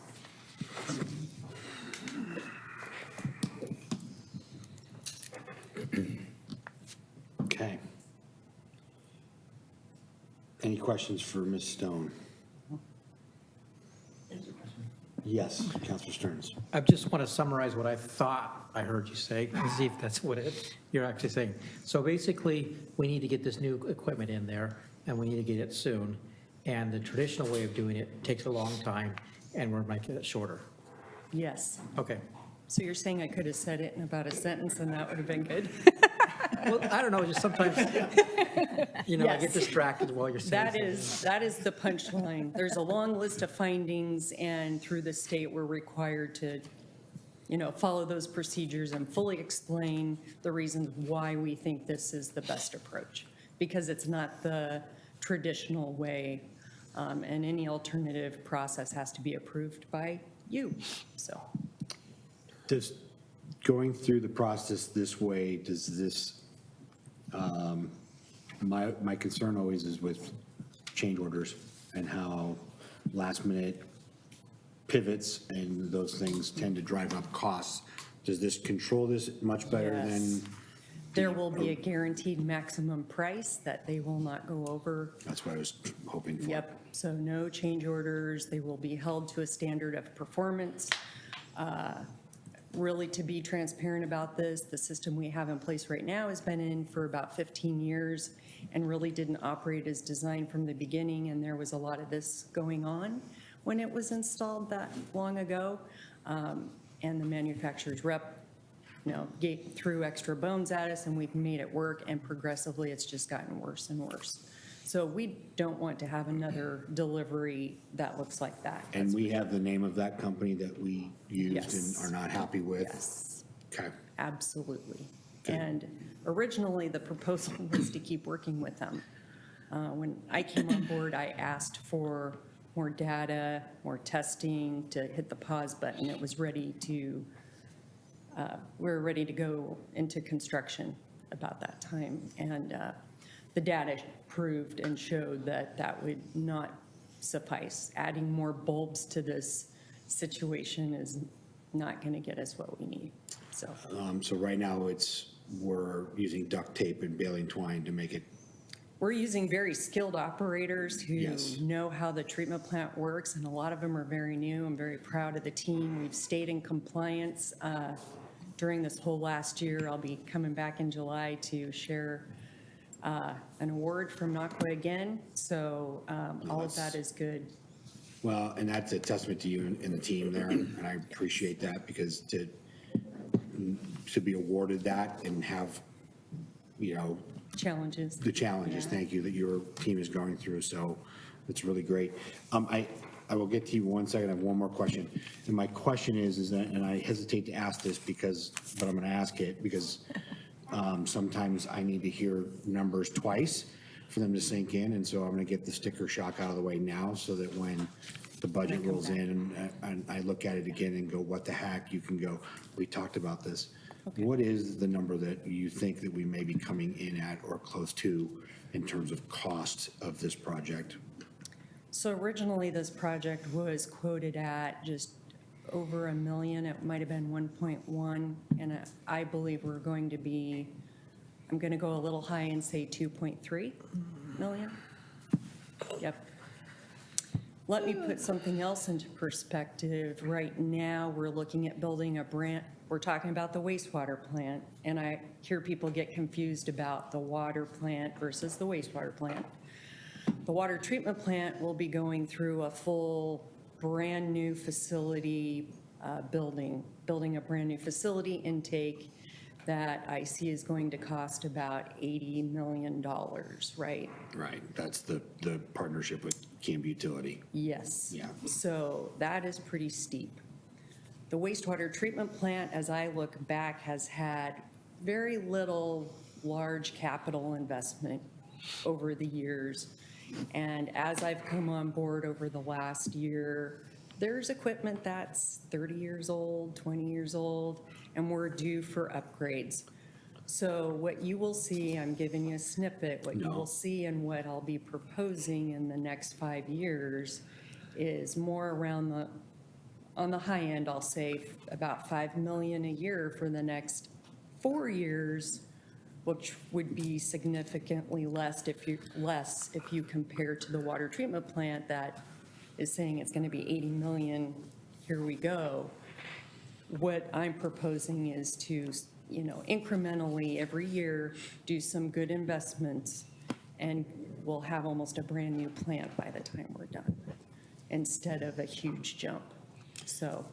Mayor, you may recall the day that we met with Representative Drazen.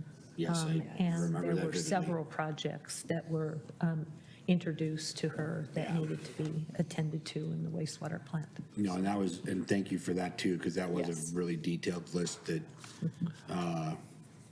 Ms. Stein and I did present to Representative Drazen as things kind of move in the legislature. And it doesn't sound like there may be much this year in terms of capital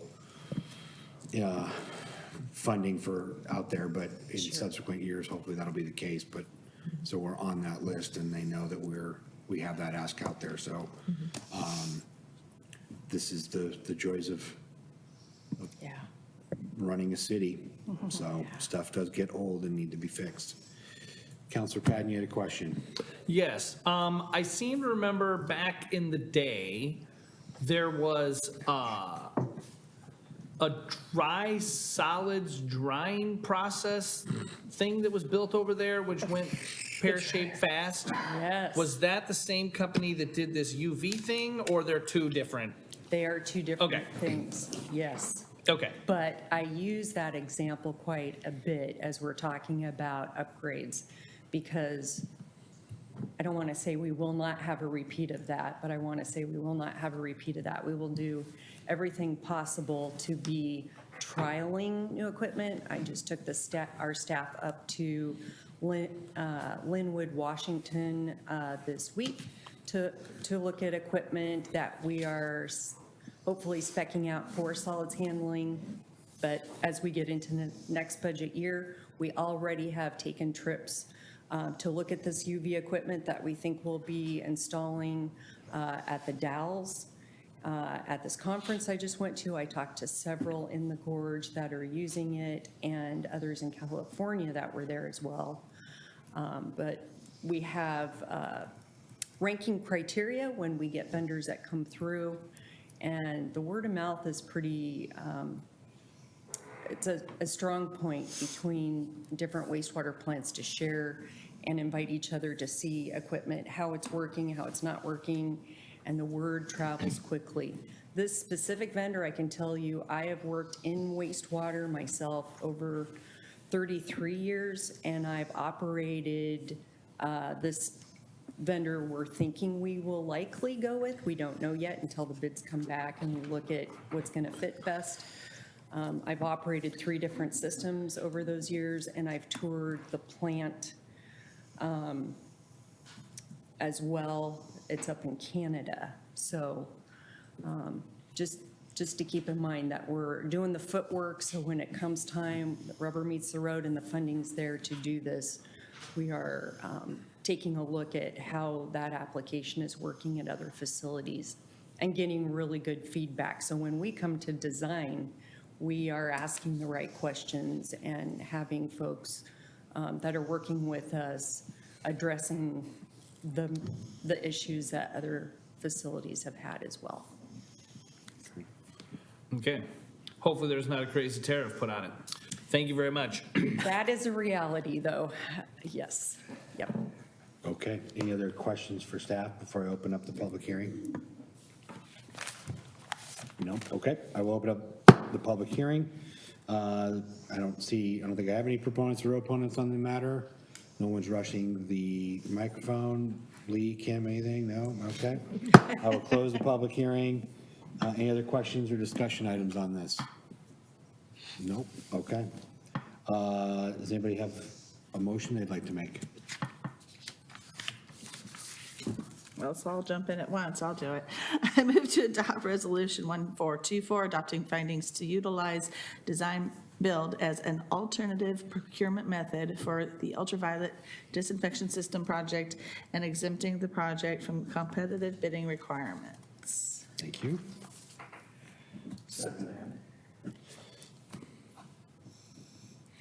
Motion has been made by Council President Hensley and seconded by Councilor Davis to approve Resolution 1424, adopting the findings to utilize design build as an alternative procurement method for the ultraviolet disinfection system project and exempting the project from competitive bidding requirements.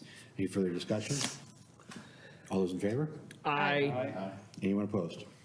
That passes 5-0. Monica, thank you very much. Thank you.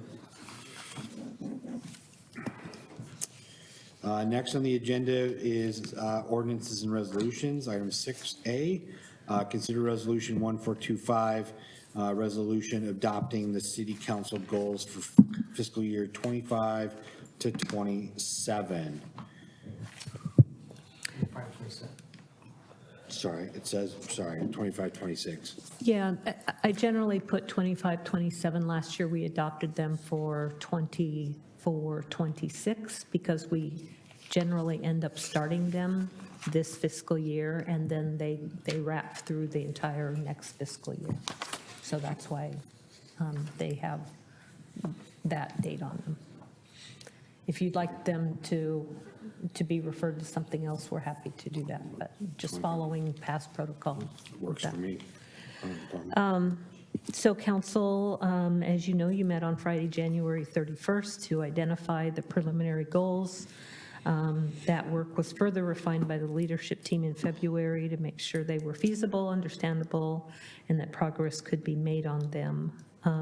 The goals were then presented to the council on March 5th. So this is just the final step in the process of adoption of the goals by having the resolution to adopt them. Okay. There's been a lot of work put into these. Any questions regarding the goals or the action steps and things that have been added?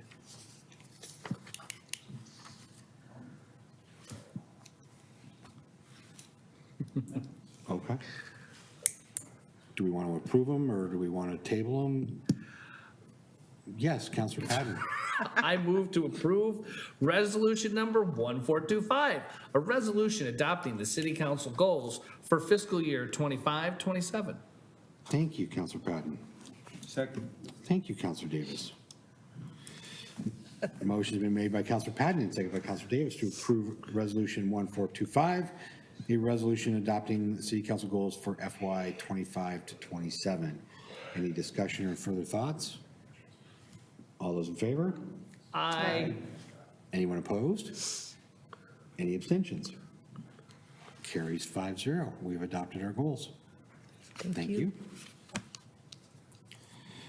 Next on the agenda, item 7, old business, discussion regarding potential hotel incentives. So Mayor and Council, I'll introduce this item as Jamie's making her way up to the front. This is just a continued discussion on where we're at with the hotel incentive question. So, Jamie, I think you have a PowerPoint? Yes. Is that correct? Yeah. And while that's being pulled up, Jamie Stickle, I'm the Director of Economic Development.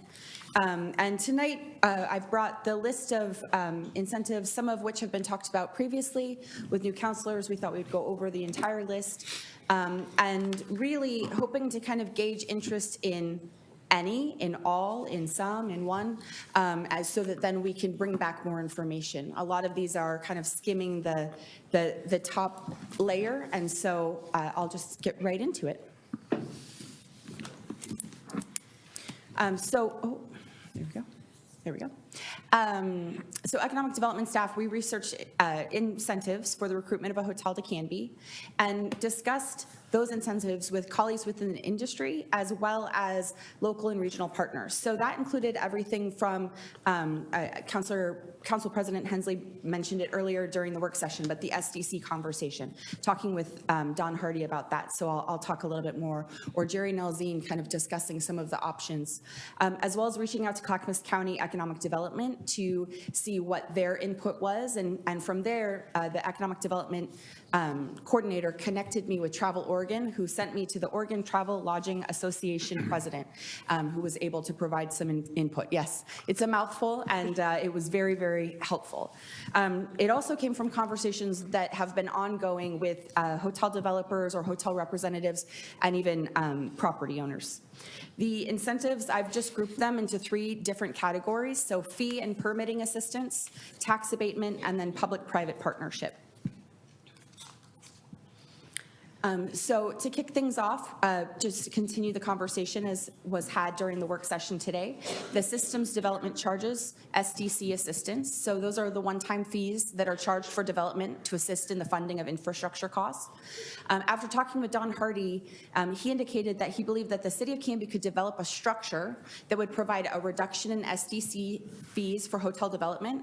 And he noted that he's not sure that a full exemption would be lawful. So we would want to make sure that we were gauging what that structure would look like, and then, could it be a full exemption if it is only a reduction in fees? And he noted that this work could be included with the SDC update that's currently ongoing with the FCS group that was here before you tonight. Additionally, the city could explore applying transient room tax funds to the SDCs for hotel development. Yes. Do you prefer questions at the end or as we go along here? Whichever you prefer. Can you go back to the previous slide? So in terms of the system development charge assistance piece, I'm not sure how to quite phrase the question, so my thoughts are, is there, within this, is one of the options perhaps to do an STC like payment plan versus all up front? That's an interesting question, specifically as it relates to the conversation we heard earlier about that things could be staggered in certain ways. So that would be a question that I would refer to Dawn. Okay. It could be that something is staggered like that, especially because one of the things that I've heard is that with a hotel, let's say it opens tomorrow, it usually takes 3 or 4 years for them to achieve kind of what their full ongoing occupancy would be. Right. So if it were staggered over those 4 years or so, that might be helpful. Even a couple of years would probably be helpful. It's just, I know that's, in some of the housing conversations that have been involved, that's been an idea thrown out there as a way to maybe get some of those things done at a lower initial price point, and then coming back from the developer after they build it and then sell it, kind of a thing. Certainly. Well, and one of the things with that is also then it lessens the impact on the city so that, we're not saying, oh, we don't have the funding to be able to build parks or to be able to make our streets nice. We have, the funding coming in, it just might not be coming in day one or before the development starts. Okay, thank you. Additionally, developers pay a variety of fees for planning and building costs associated with development, and that could be something like a site and design review. That's an application that then kind of kicks off the process, would bring a development to the Planning Commission, with several meetings in between, or building permit fees. And so we could, again, explore applying that transient room tax fund to planning and permitting fees with the City of Canby. We hold the planning department, Clackamas County holds the building department. Moving on to tax abatement. So one of the programs that the city would be eligible for is called a standard enterprise zone. It's designed to encourage business investment through a property tax exemption. It's for locating or expanding businesses. It applies to new construction and equipment for 3 years, and that's new buildings and structural modifications. Newly installed machinery, equipment also qualifies for the exemption. For the standard 3-year enterprise zone, the business needs to meet the following. So increase full-time permanent employment, maintain minimum employment level during the exemption period, enter into a first source agreement with local job training providers, which I would imagine would be, through Clackamas Workforce Partnership, somebody who provides those services. And then this is directly from the Clackamas County website. So it says pay an application fee of 0.1% of the proposed total investment. This is the part that I think is the most interesting. An enterprise zone boundary can be applied to a single property for a specific kind of business. So this doesn't mean necessarily an urban renewal district and any business that comes in unless you so chose, but it could be that the city identifies a single property that would be ripe for hotel development, and that specific business, meaning a hotel, would get the exception. It could be even, it wouldn't be like one property and anything that goes there. So if a warehouse goes there or distribution went there, hotel only. And so I gave that example there. The standard enterprise zone is a 3-year exemption, and it can be expanded up to 4 or 5 years. I understand when we talk about tax abatement, one of the things that we consider is how it affects our special taxing districts. 2 weeks ago, I met with Chief Matt Dale to just have a sit-down coffee, talk about a variety of different things. And I mentioned this because I didn't want it to seem as a surprise. I know that the urban renewal district is ending, and that has been something that has weighed on the Canby fire. And then today made sure to send the staff report and the link to the county's program just so that they're aware, and actually had a follow-up conversation with Lori Fawcett just to say, this is something that the council, in a list of many items, would be considering. But if we were going to be bringing this forward for even, frankly, if we asked the county to come and give a presentation on exactly the steps for this program, we would invite them to that meeting and make sure that they're aware so that then we're having that good communication up front and it's not something that would be a surprise to them. We would, yes. No, finish your statement. It's okay. Okay. Can you go back a slide? Thanks. Yes. So question on the bullet point, increase full-time permanent employment by 10%. Does a hotel achieve that metric? And based on what employment numbers is that 10% increase? That is a great question. And this program, especially, Canby has never had an enterprise zone. I don't think that we've ever entertained one.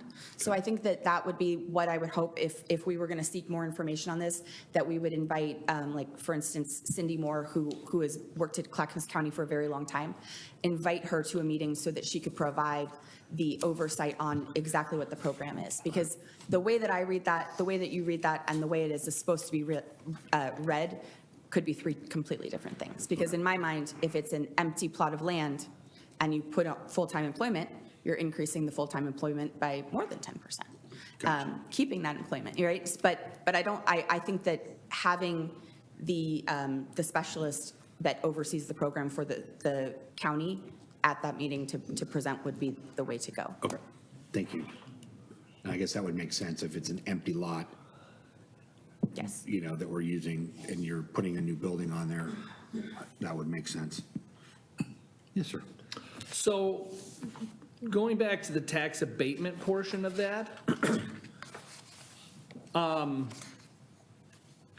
you mentioned Canby Fire, kind of the thread the question that comes to mind is, like, I know when we looked at building the Dahlia, it was part of urban renewal, and there was concerns about Canby Fire having the equipment needed to be able to respond to that building in an emergency and so on and so forth.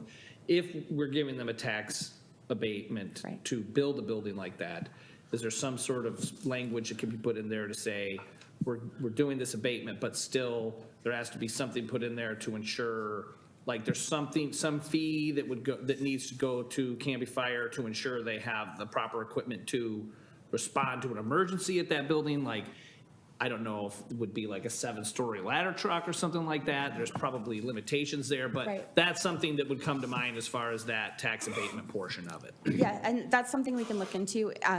Last week, I had a conversation with somebody who represents a hotel, and they asked about height, allowances. And we noted, the meeting was with Jerry Nalzine and another person, and we noted the Dahlia building itself and the 4-story, and they said, oh, so you have a truck that can go that tall. Not to say that there shouldn't be maybe something that is given to Canby Fire, but just on the safety aspect, they were kind of intrigued and excited at the fact that we have equipment in place that would be able to serve something that would be about the height that would be put into this area. And two things that I would like to mention. The first one is that, and I should have said this in the very beginning, but I'm going to talk very generally about just property instead of very specific properties. There aren't many properties in town that would be eligible for this, but just so if I have some generalities around that, that it's just to keep that part kind of separate. The second thing is that with any sort of tax abatement, notification would go out to all of the special taxing districts. The reason I note Canby Fire is just that we've seen, especially with the urban renewal district, that the hit is greater for them than, for instance, the school district who gets their funding from the state, regardless of that's based on the children, or the number of children rather, or, the vector control, who typically don't show up to those kinds of meetings anyway, because it's relatively small. So I'm saying Canby Fire, but really I mean the special taxing districts in general. Okay. So then one of the other items that we talked about during the retreat was public-private partnership. And Councilor Padden noted the Canby Civic Block, the Dahlia building. And that was a public-private partnership that was a very great and very successful one. So I wanted to kind of identify some of the items around that either would support that kind of partnership. Of course, it's not going to be exactly the same, but first one could be property purchase. So, If the city of Canby wanted, we could purchase property and market that exclusively for a hotel. It could be that we exclusively market that for a hotel, and our skin in the game is the property donation, giving that asset to a developer.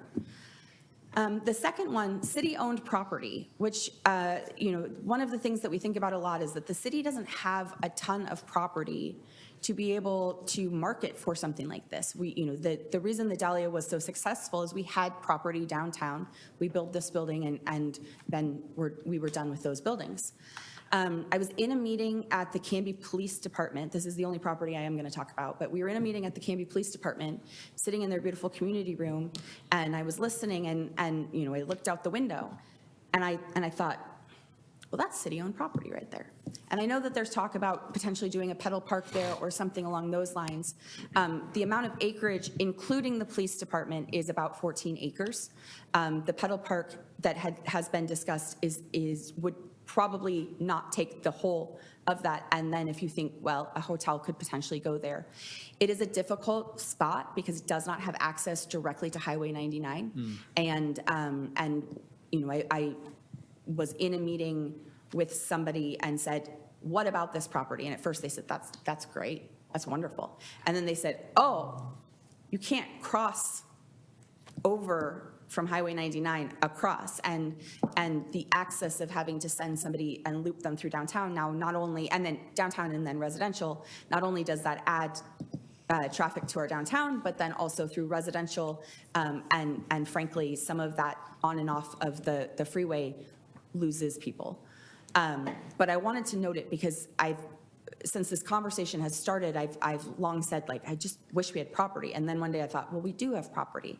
The access is difficult, and I think finding someone to develop there would be difficult, but I wanted to note it because I wanted to list all of the different items that I've found.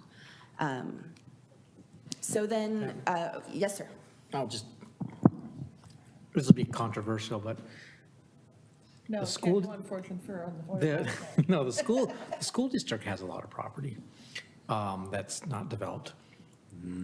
But the reason why I say that is that there is public property out there, publicly owned property, and we're talking about public-private partnership.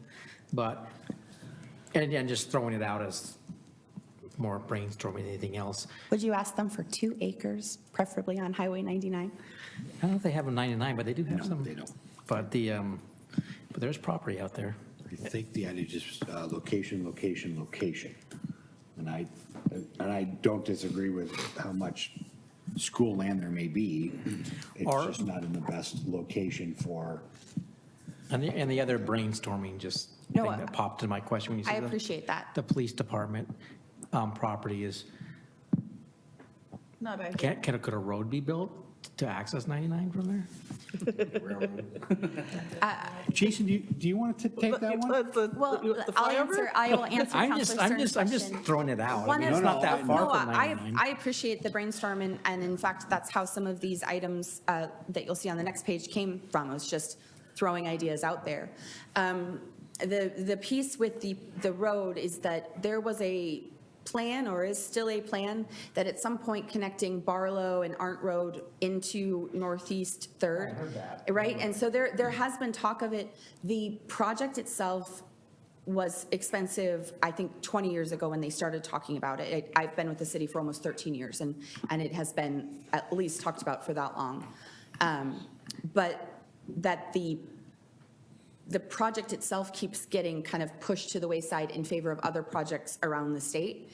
And of course, as we all know, then that means that the price continues to go up. I think the last thing I heard was maybe $40 million. And then the other piece, if you think about just connecting kind of directly from, we'll just say the police department to Highway 99, is that you'd have to cross the railroad. And that's its own interesting conversation. I imagine it would, other roads do cross. Yes. Railroads. So Yes. it's not like, that never Right. happened before. I saw his hand first, and then I'll come back to you. So I will just mention that it has been talked of for many years to build a road that connects Northburg Parkway into the industrial park, similar to 99E and Walnut, that industrial park was put in there, and then that housing development was put in. So originally, that housing development in the Hondo pits was not supposed to be there. Years ago, that land was changed to residential, so those houses could be. Yes, but originally that was all industrial land, and then it was changed to create housing. So that plus those industrial parks created the mess over there.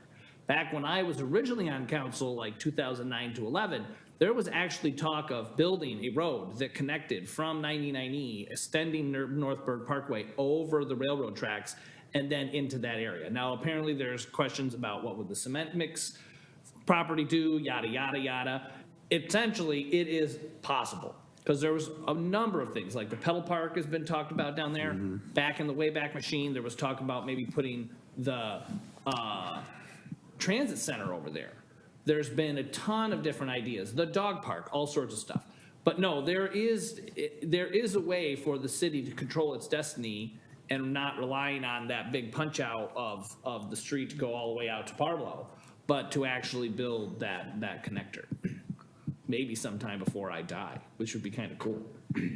I'd put my best guy on it. There you go. I'm sure you'd have a plan by tomorrow. Councillor Waterman. I would just want to point out, I'm not sure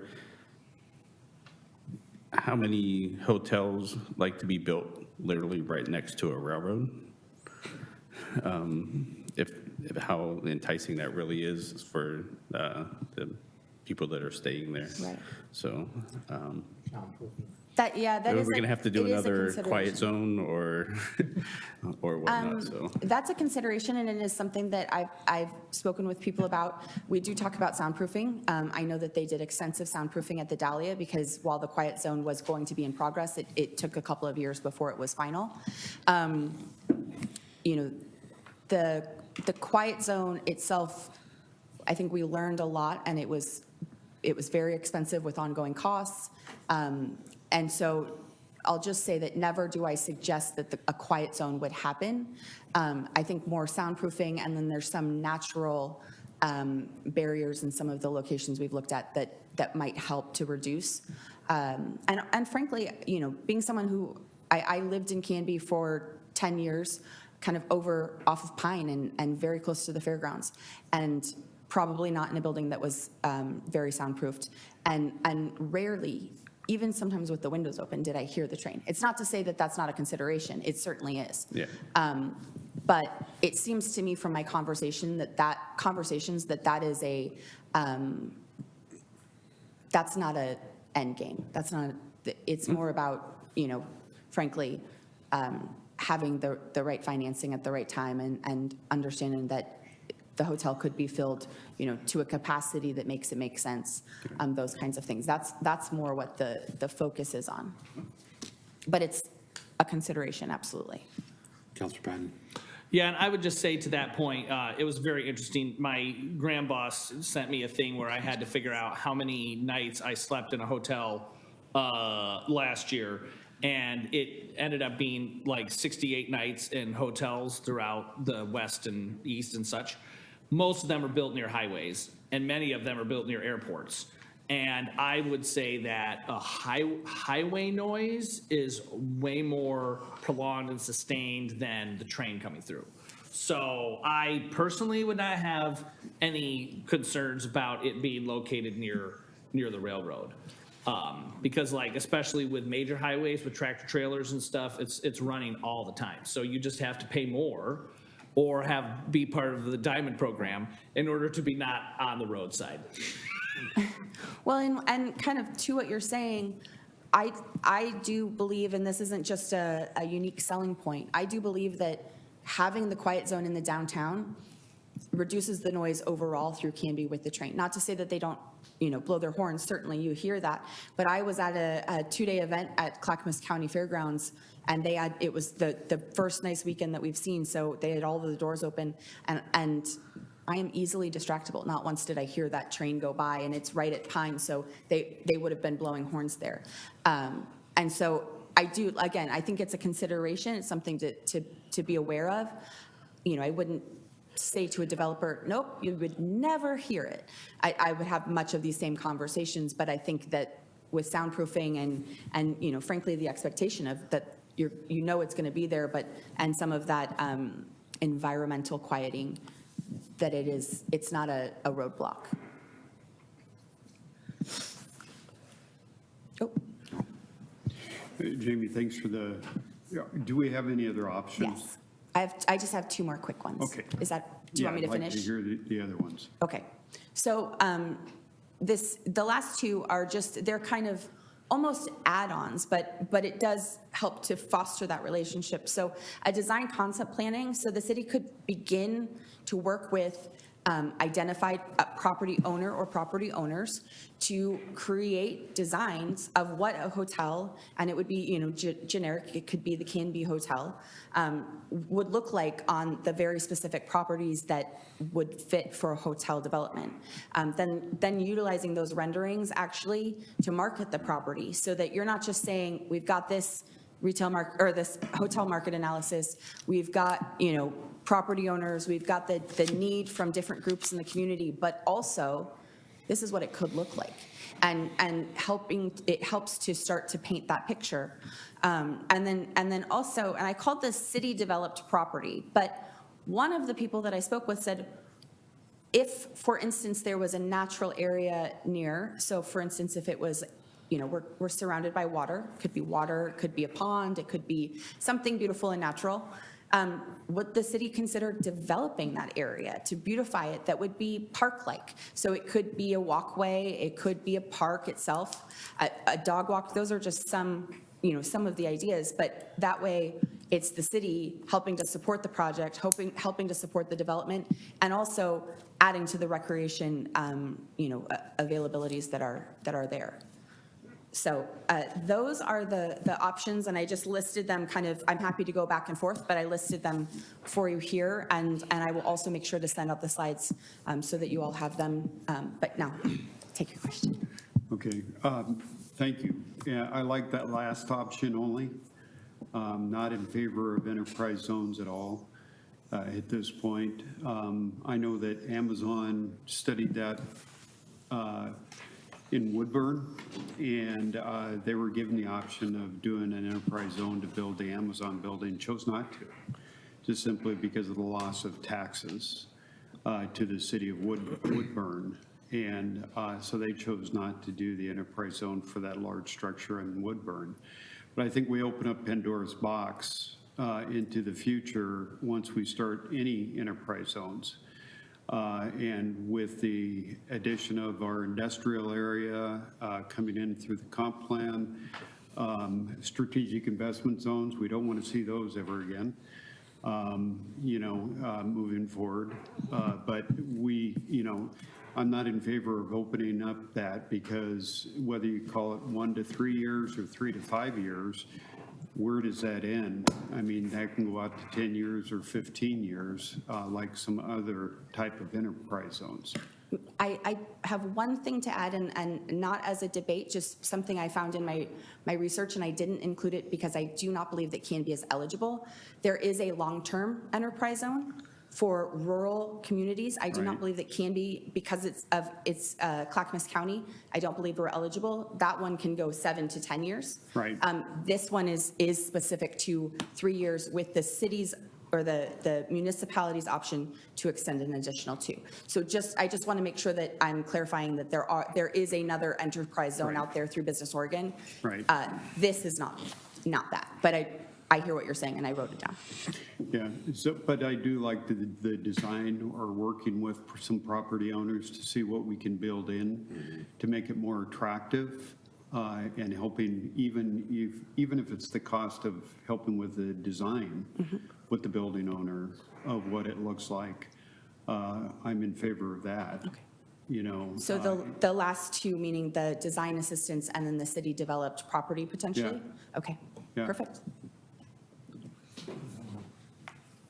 Yes, Councilor Stearns. Just me talking more, but just real quick. Although we're not talking about it much, Canby does have a hotel. And it may not be what we're looking, but we want something obviously more, otherwise we wouldn't be talking about this.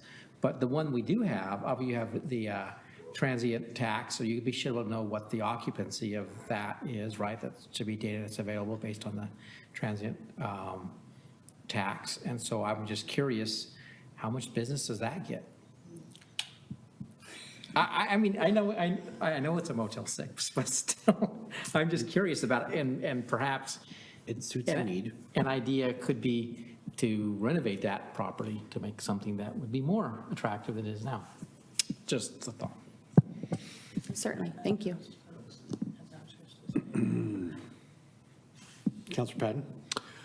So I guess for my part, thank you, Jamie, for all that information. I think for my part, I agree with Councilor Davis in that if developing amenities around the building or on the property where a hotel would go, I think that is a very good partnership.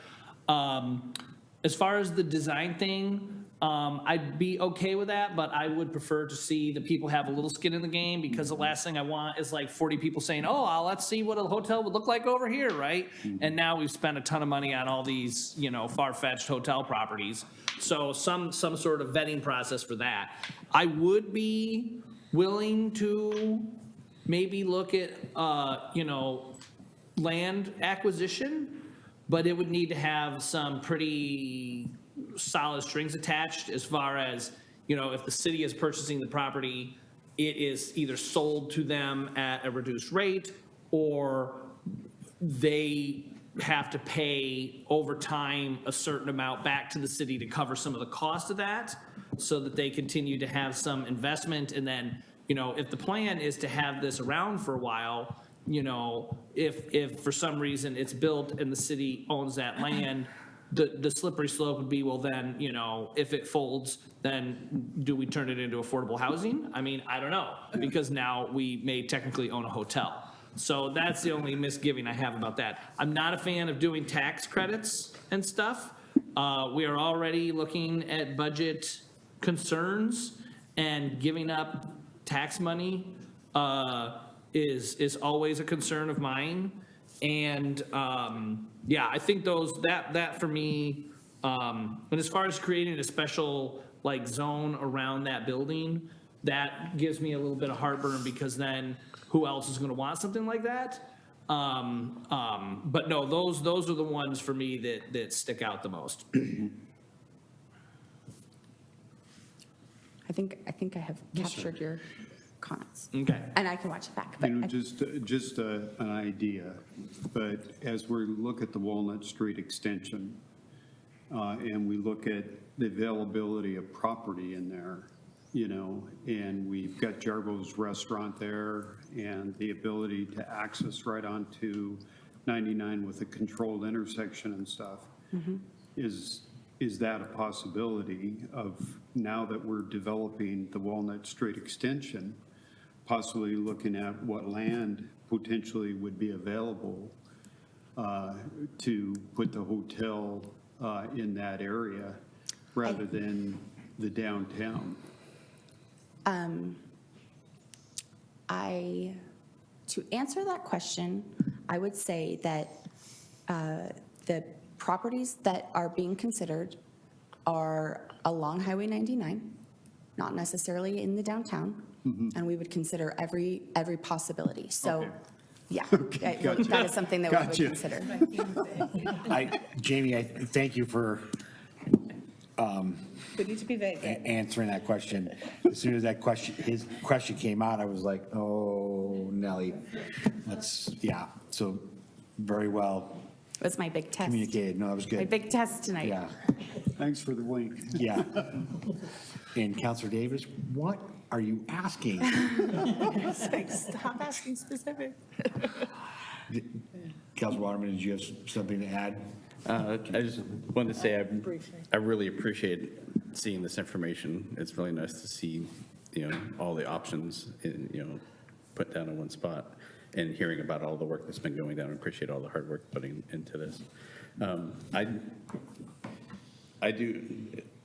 not, again, with the taxes, with the budget issues and so forth, not really favor that. I would be okay with sort of the splitting up possibly SDCs over time, giving sort of that payment, because we're still getting money in, it's still going towards infrastructure, et cetera. I like the idea of developing amenities around it, because that's also something that is beneficial to the community as well, not just that property, so the community can use that as well. And I think those are, and the design assistance, I think could be something, I mean, we could spend a lot of money on concept dog parks. I think we could do one for as a hotel, so.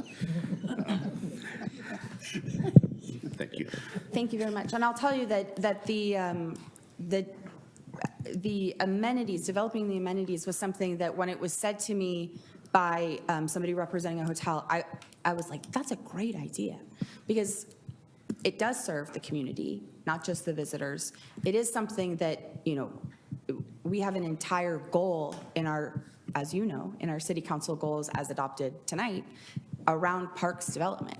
So if we're talking about things like walkways or natural areas or a dog walk or whatever that might look like, to me, that feels like a slam dunk that maybe that's not something that was in our goals, but it could be something that is skin in the game, beautifies an area, and also offers an amenity that we didn't know we needed to offer to our community. So I think that that's great. Are there any other? Yeah, I concur on much of what's been said about the tax abatement. The only thing, I do like the idea of developing the amenities, because we do offer that as a park amenity to the community as a whole. So it's not like we are developing something solely for the hotel developer. So I can get on board with that. The design assistance, maybe, I would want to see some numbers, just projections attached to these. What would it cost us for this versus building the amenity versus an SDC assistance program, and kind of flush out what would be the best financial choice for us to pursue.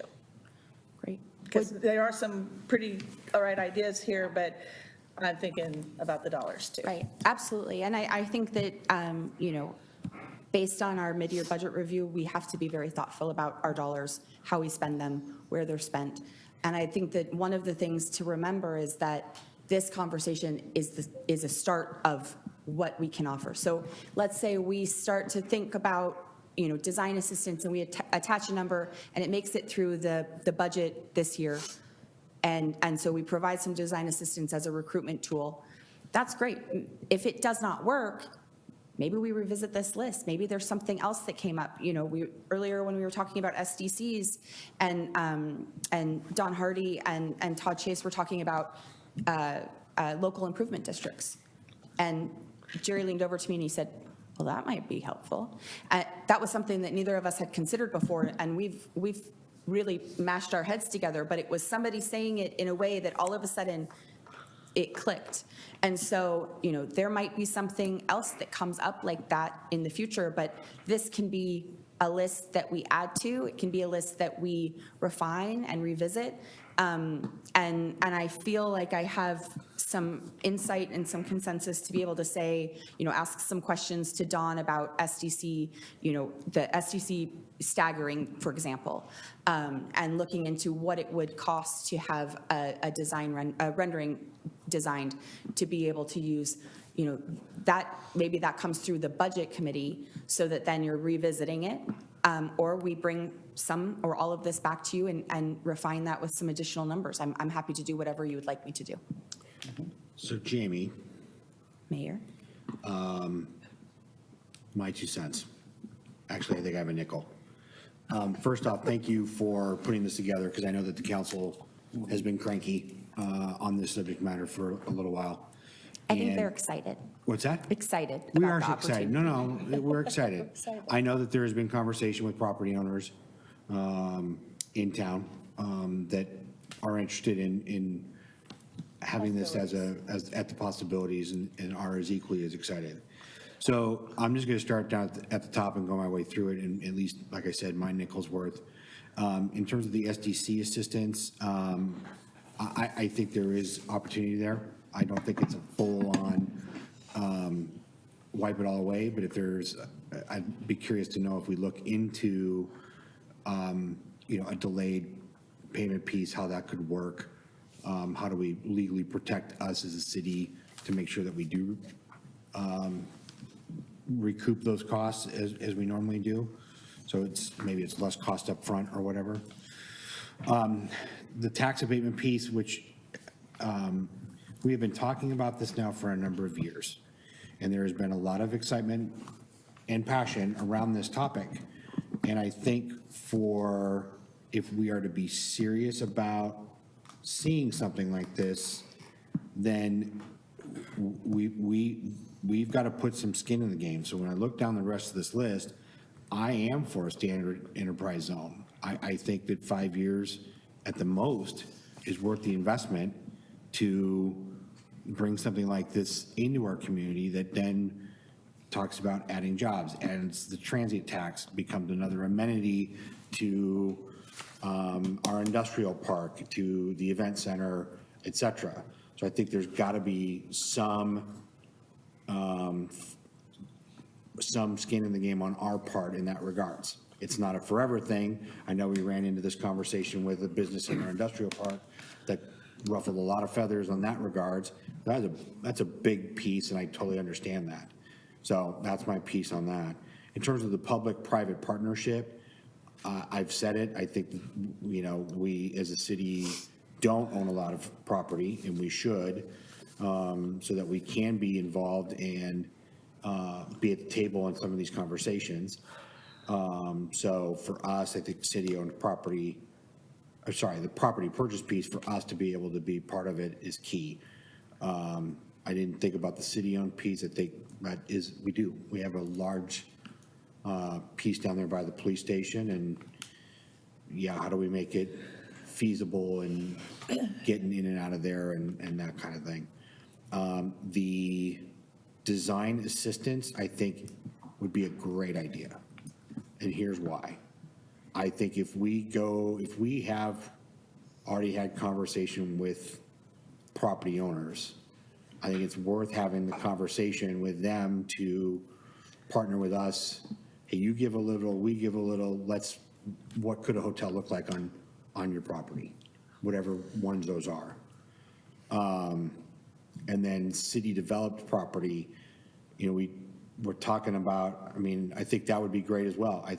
Like if, let's say we were developing an area that maybe had a water feature or a pond of some kind that, can be built around or improved upon. Because that, I think there's a huge opportunity in that regards as well, and we have that. So that's my piece. Councilor Patton, you were ready to jump on my tax abatement comment? No. No? Not particularly. Okay, but I you have another thought, comment? though. Okay. So I would say this, I'm not opposed to those sort of districts and stuff, but I think those districts need to come with a much grander plan. And I'm going to go back to what I've said several times regarding the whole sports park Cogio thing. Councilor Davis, don't come over here and stab me. I really don't think the city is quite ready for a hotel yet. I know that the proposals say it is, but just like most data, anything can be cooked up to say what you want it to say. I think we're really close, because ultimately, if a hotelier wanted to build a hotel here, we'd have one. But you build out that athletic complex, and you put in a flex space to be used as like a convention center, now we've got what we need. Now you've got athletics, you've got convention center space, because when you look at the state, or when you look at the Portland metro area, and I've seen many studies about this, our lower quadrant really doesn't have anything. Actually, and this goes back to my work with the OAN. The OAN uses the convention center for the Far West show. And one of the reasons why they continue to use that, even though the event has shrunk a bit, is because there's no good convention center space to bridge the gap between using the convention center and using, say, that crazy parking lot basement at the DoubleTree, right? So if we had a really nice mid-sized convention center space where you could have conventions, meetings, indoor athletic competitions, those sort of things, concerts. Now you start to build all the groundwork to be able to do that in conjunction with the fairgrounds and those sort of things. So if we want to talk about that, I think that needs to be, those sort of districts need to be part of a much grander plan for the future to really make Canby like a destination city for things like this. I think that's a great idea. Every once in a while, I wake up on the right side of the bed. So it's, sorry. Nope, go ahead. I I thought apologize. maybe he had I something. was just going to say, so it seems to me that I'm hearing consensus around understanding some more about the SDC, maybe permitting assistance. Maybe some mixed feelings about the enterprise zone, which we could ask the Clackamas County rep to come here to just explain it. They would know better. I'm seeing no, I'm seeing yes, and that's okay. And also, again, I just want to know, again, I'm just asking for today, if in, a month or 6 months or a year, we want to revisit that, we could invite them at a different time. But it seems to me that maybe not at this time for learning more about the enterprise zone. I lost my slide. Apologies. Then, some interest around potential property purchase, but that would probably be a longer-term situation. Maybe we do some work around the city-owned property, and could we get a road to Highway 99? What is the kind of cost associated with that? I feel like I saw a lot of support for the design assistance and kind of concept planning, provided it's targeted to maybe 1 or 2 properties, and not just kind of willy-nilly on any property. And then also the city developed property, which seems to me to be a longer-term solution, that if a hotel was going in, then we would start to maybe make plans on this is the kind of thing, or during negotiations when we're trying to recruit, we say, this is the kind of thing that we see council. Did I summarize? That sounds about right. What about the LID? Yeah, that would be something that we could look into as well. And bring back a LID and then an AFD, an advanced financing district. Abbreviations here. Pardon? Sorry. Local improvement district. Thank you. I am actually not a fan of abbreviations, and here I go. LID is a local improvement district, and an AFD is an advanced financing district. They are similar, but not the same. And I actually think I have a breakdown of what the differences are, or if not, we can put together what the differences are and what that impact could be. So we could bring back more information on that as well. So just because I know we've talked about it a lot, but I haven't said my personal opinion. I'm just asking questions about it. But personally, and this is my personal opinion, and maybe I'll be outvoted by the council, so maybe it doesn't matter. But I'm not really thrilled to have the city of Canby be involved in the hotel business. I think, like I said, if there was a big need, we wouldn't need to be, people would be asking us for permission rather than us going to them. I think the market should dictate that. However, I would actually be excited about selling off the police department land, because I think as much land as possible should be privately held rather than publicly held. And if that involves building a road and the thing works, because that could help the police respond and other kinds of things. Right now, the police have to kind of go around to get to go to the other side. That's something I could be in favor of, but I just really am not personally too much in favor of using public funds for a private enterprise. I'm okay with releasing public funds and selling it and gaining funds for the city for the water treatment plant or whatever else we got to raise money for. But so I just wanted to give my opinion, because that's why I'm here to give my opinion, I guess. And thank you. And one thing that you said about not being interested in being in the hotel business, and I'm thinking of that as if the city, physically built the hotel and then I'm not interested. Yeah, in I'm being not the wanting to hotel be a business. developer. It's just, Yeah. it's just not what we do. There's other people that do that for a living, and that's not And what we there's do. a reason. Any other comments or questions? Do you feel like you have enough to massage that into another? I'm just going to watch this little video like 5 times, and I think I'll be ready to go. No, I think that I have some good marching orders, and I appreciate all of your time and consideration. Thank you so much. Thanks, Jane. Thank you. Appreciate it. Item 8 on the agenda, new business. We don't have anything listed, so, well, okay. Number 9 on the agenda, mayor's business. In light of still needing to do an executive session, I will forego my report and have a big data dump at the next meeting. Likewise. We'll go into item 10, councilor comments and liaison reports. Councilor Patton, anything? I do have something, and I'm not going to forgo it. So I just want some updates here on my activities. The Willamette Falls Landing Heritage Area Coalition is now officially in its building. It is now officially in the renovated historic Westland City Hall. I helped move in furniture the other day, and we actually had our retreat there. So that is super exciting. The plan is to continue and move all meetings from being offline to into the building. Old Oregon Photos will be back up and running soon as internet is in the building.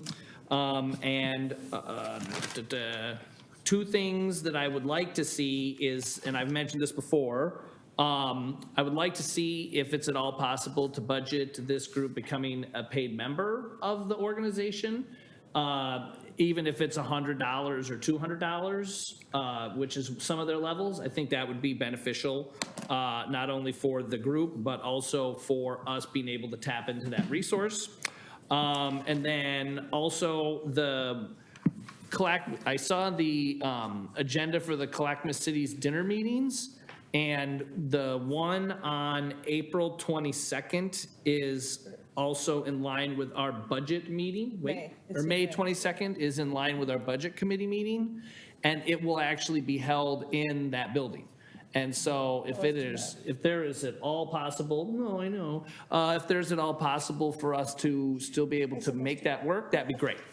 Then I was able to attend the planning commission meeting where they approved the adult center's move there to the Methodist Church, and the development plan regarding the North Holly development. There was quite a bit of talk about sidewalks and stuff there, and with the as far as the Methodist Church and the adult center, and then quite a bit of discussion regarding the future road layout there as those properties come online. I attended the First Thursday event and enjoyed seeing as much activity down there as there was for it being the winter. I thought that was great. I would like to, one of the things that I would like to see is the chart that shows the updates for the legal fees made a monthly update. I would prefer not to continue to ask to see that. I would like to see that on a regular basis, just to see how that is tracking, because I am still not 100% convinced that doing that the way we're doing it is the ultimate best option, so I still need some convincing there. I did also want to mention that on the 20th, I'll be attending the memorial ceremony for Jack Biggie, who was the second generation owner of Al's Garden Center. He was a huge titan in the ornamental horticulture industry here in the Willamette Valley, and he passed away a few weeks ago, so I'll be doing that. I did also want to thank the folks from Canby Pride who came here tonight. I also want to thank them for allowing, putting together the candidate debates that occurred during the election cycle. They were the only community organization that really put something together. There was one at the Chamber Luncheon, which if you remember, you were able to attend. So I'm really glad that they did that. I also encourage my fellow council members and the mayor to participate in Pride this summer in the park. I do plan to attend that again this year, which will be the 3rd year I am doing that. And then finally, I would just like to say that, and this goes back to when I was, when I would come to council and talk at times, When citizens come in to speak to us, regardless of what they have to say, they are our constituents, and we owe them the respect of listening to what they have to say. And there have been people who have sat at that table that I do not agree with, that I still listen to what they have to say, and I pay attention to what they have to say. And I would like to see that every member of this council provide that same level of respect to everybody who comes to that table. And with that, I'm done. Is there something that occurred that? It's just a reminder. That's it for me. Okay, Council President Hensley? I don't have anything that can't wait until the next meeting. Okay, Councilor Davis? Thank you, Mayor. I'll try to be as brief as possible. Tomorrow night at the Park and Rec Committee meeting, we're going to be reviewing the 20-year plan. That 20-year plan was actually put in front of the City Council on October the 19th, 2022 by Scott Archer. So we're using that plan to help facilitate the discussion at the Park and Rec to see if there's any changes that need to move forward. We need to do this in light of the comprehensive plan that Don Hardy needs to move this forward. But there is a staff report that was already filled out on October 19th for that 20-year plan. And then, of course, that will come back in front of council for approval. And then the Maple Street Park budget this year allocated money to put in the additional parking. We talked about this at a council meeting, and I would like to see that project move forward and for the city administrator to instruct the Public Works Director to get bids on this to see if it fits within the budget. But we need to move this forward. It's a safety issue. We're getting into softball season, baseball season, and in light of being able to actually do the paving at the Maple Street Park, and it was budgeted for, but we've got cars parking on Maple Street with kids running in and out of cars and pedestrians and things like that. And we've done such a wonderful job with that park. With the splash pad and the pickleball and the new turf and everything else, and it's just a super busy park. So we really need to get that paving done, or at least get the bids appropriately and see how that fits within the budget. The Dodds Addition Park off Territorial, final review with the consultant tomorrow night, and then of course it would come in front of the City Council for approval for the park. We have engaged the Neighborhood Association quite a bit in regards to input on the design of that particular park. If you haven't noticed, the library stands, little houses are up in 4 of the parks. And I'd like to thank the Canby Rotary and Terry Schneider, president. This was her dream to get these put up. Rotary is fully responsible for that, and we are checking the boxes periodically to make sure that the books are kept up. But they look exceptionally well. Good. Jason was talking about the Adult Center public hearing at their meeting. There was quite a discussion at the board meeting for the Adult Center. And I'd like to thank Don Hardy. I did meet with him to talk about the final decisions as far as from the Planning Commission, and all are very doable according to the Adult Center in regards to the items that they were asked to do. Again, Kathy is doing a wonderful job up there. She gave her report and is above, well over budget in all of her areas, especially in participation at the Adult Center. Just if you didn't have a chance, the Rotary Father-Daughter Dance was this last weekend. We had over 640 dads and daughters, which the year before we had 320. So it was a very busy night. The Chamber Gala was happening the same night. That's right. And Tracy was at that. So that was a success. And for those that don't know, Belinda Goody has handed in her resignation as the chamber director. She's got family things going on and is having to move out of the area. So wish her well. She's done a great job for the chamber. And last thing would be, could we please get the flag outside replaced? It's tethered, it's torn, and needs to be replaced. I just created a work order. We'll get it done immediately. Okay, thank you. Appreciate Gordon even pointed it out to me. Yeah, thank you very much. You're welcome. Counselor Stearns. I would just like to really thank Jamie for the Citizens Engagement Academy last Thursday. I liked the food. Presentations were very clear. We got to see the back of the library, the parts where all the work takes place. We got an excellent presentation by Scott Slag on the city finances. I tried to refrain from being too nerdy with him on that. So I think it was a good job. So I wanted to say good job, Jamie. And the other thing I want to point out for the Canby Utility Board, I believe it's on the 8th of April, they're going to have a public hearing about raising everybody's rates. They think it's necessary, but if you have a different opinion, we'd like to invite anybody over there to express their opinion as well on the rate increases, so. Great, thank you. Counselor Waterman. The library advisory board meeting was yesterday. We had a really good presentation from Marissa on library funding and how that works and, where it goes, et cetera. It's very educational. So if anybody would like to watch the meeting, at least see that particular part of it, that would be great. I know she's working on that draft of it, so I think she's planning on providing that information as well to, I'm assuming, to the counselors, et cetera, at least so that we had, I know we talked about a work session, but at least we have some information now. So it was really beneficial to see that. Bike and Ped Committee,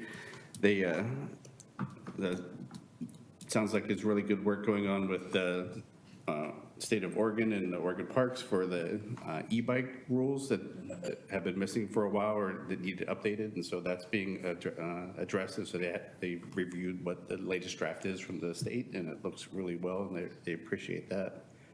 They're going to send a letter of endorsement to the state about what's been submitted so far. Let's see.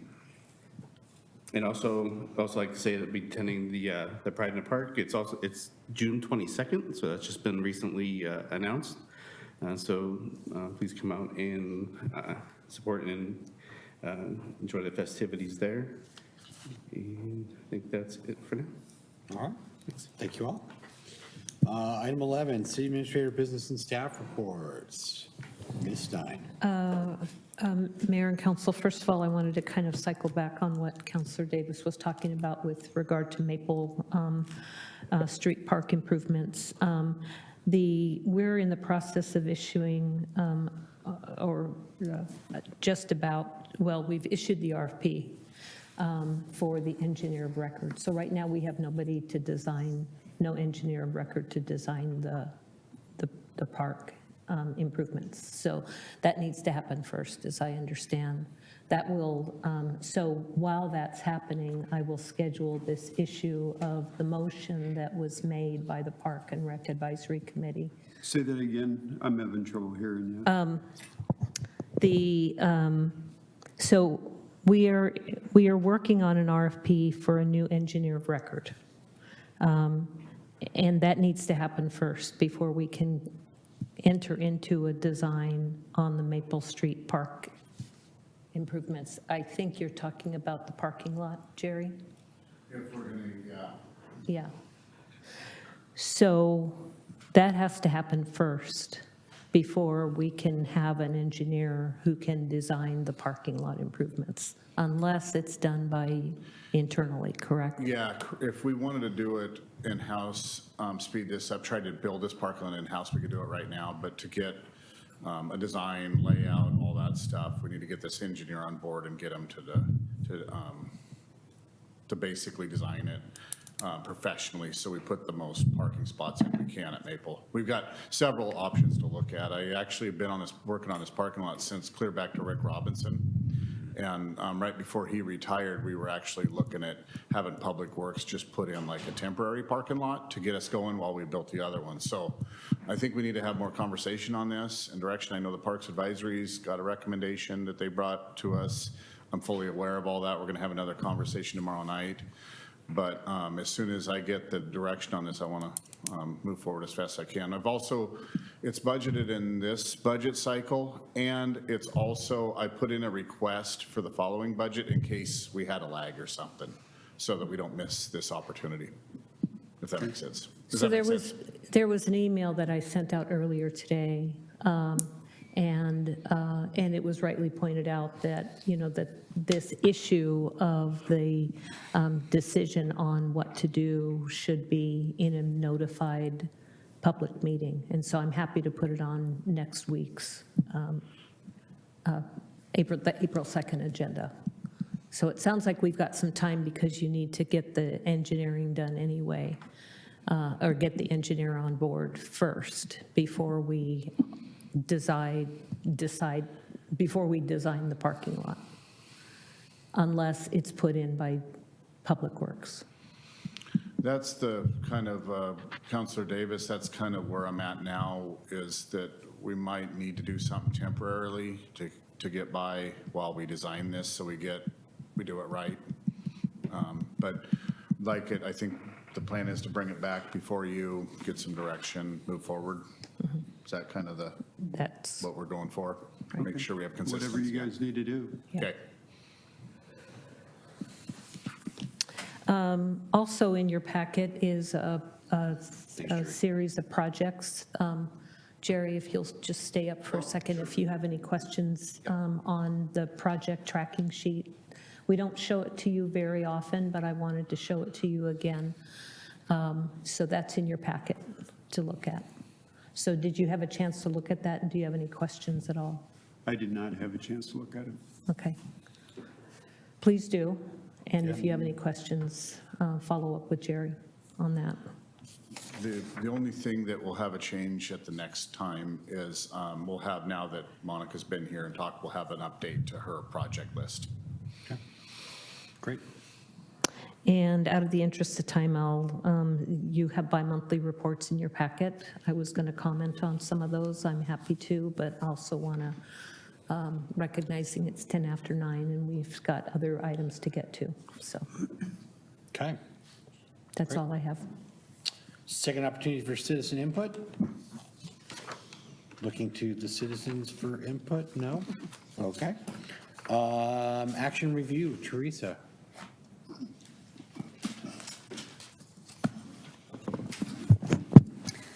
You approved the consent agenda and approved resolutions 1422, 1424, and 1425. Thank you. Appreciate it. So tonight, the city council has an executive session that we are going to, I'm looking to have a motion to move into that. You had a comment though first? Yeah, just a question for our attorney. Can you go over, did we actually post the wrong section for the executive session that was posted? Yeah, so the citation was incorrect, and that was totally my fault. I typoed it. But we're okay, because in addition to posting the actual citation, we posted the text of the correct citation. So the law says that we have to post notice that is reasonably calculated to make sure people who are interested know what we're generally going to talk about. So even though the actual ORS citation wasn't correct, because we put the text of the one we wanted to go under, we're okay. Okay. So this will be lawful. Okay. And I apologize, and poor Maya had to hunt me down and call me a couple of times to double check it. So all credit goes to her for figuring it out. Okay, thank you. Mr. Mayor, I move that we move into executive session pursuant to ORS 192.660, parent 2, parent I, to review and evaluate the job performance of a chief executive officer or other officers, employees, and staff. Second. Okay.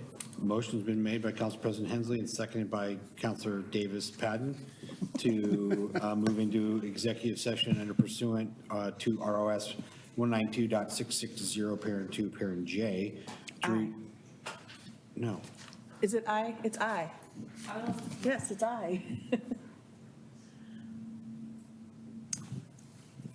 That's what you had to change it to at the beginning of the script. Yes. Okay, sorry. Thank you. The city council will now meet in executive session pursuant to, oh my goodness gracious. ORS 192. So the motion has been made and seconded to go into executive session under ORS 192.660, parent 2, parent I, to review and evaluate the job performance of a chief executive officer, other officers, employees, and staff at this time. So all those in favor? Aye. Aye. Anyone opposed? Executive session, as a reminder, is closed to the public. Representatives of the news media and designated staff may attend executive sessions. Representatives of the news media are specifically directed not to report on any of the deliberations during the executive session, except to state the general subject of the session as previously announced. No executive session may be held for the purpose of taking final action or making any final decisions. The council will move into executive session and potentially, or not, return to open session and then adjourn if there's no further dialogue. Thank you, Ken. Recording stopped. Good night. See you in 2 weeks.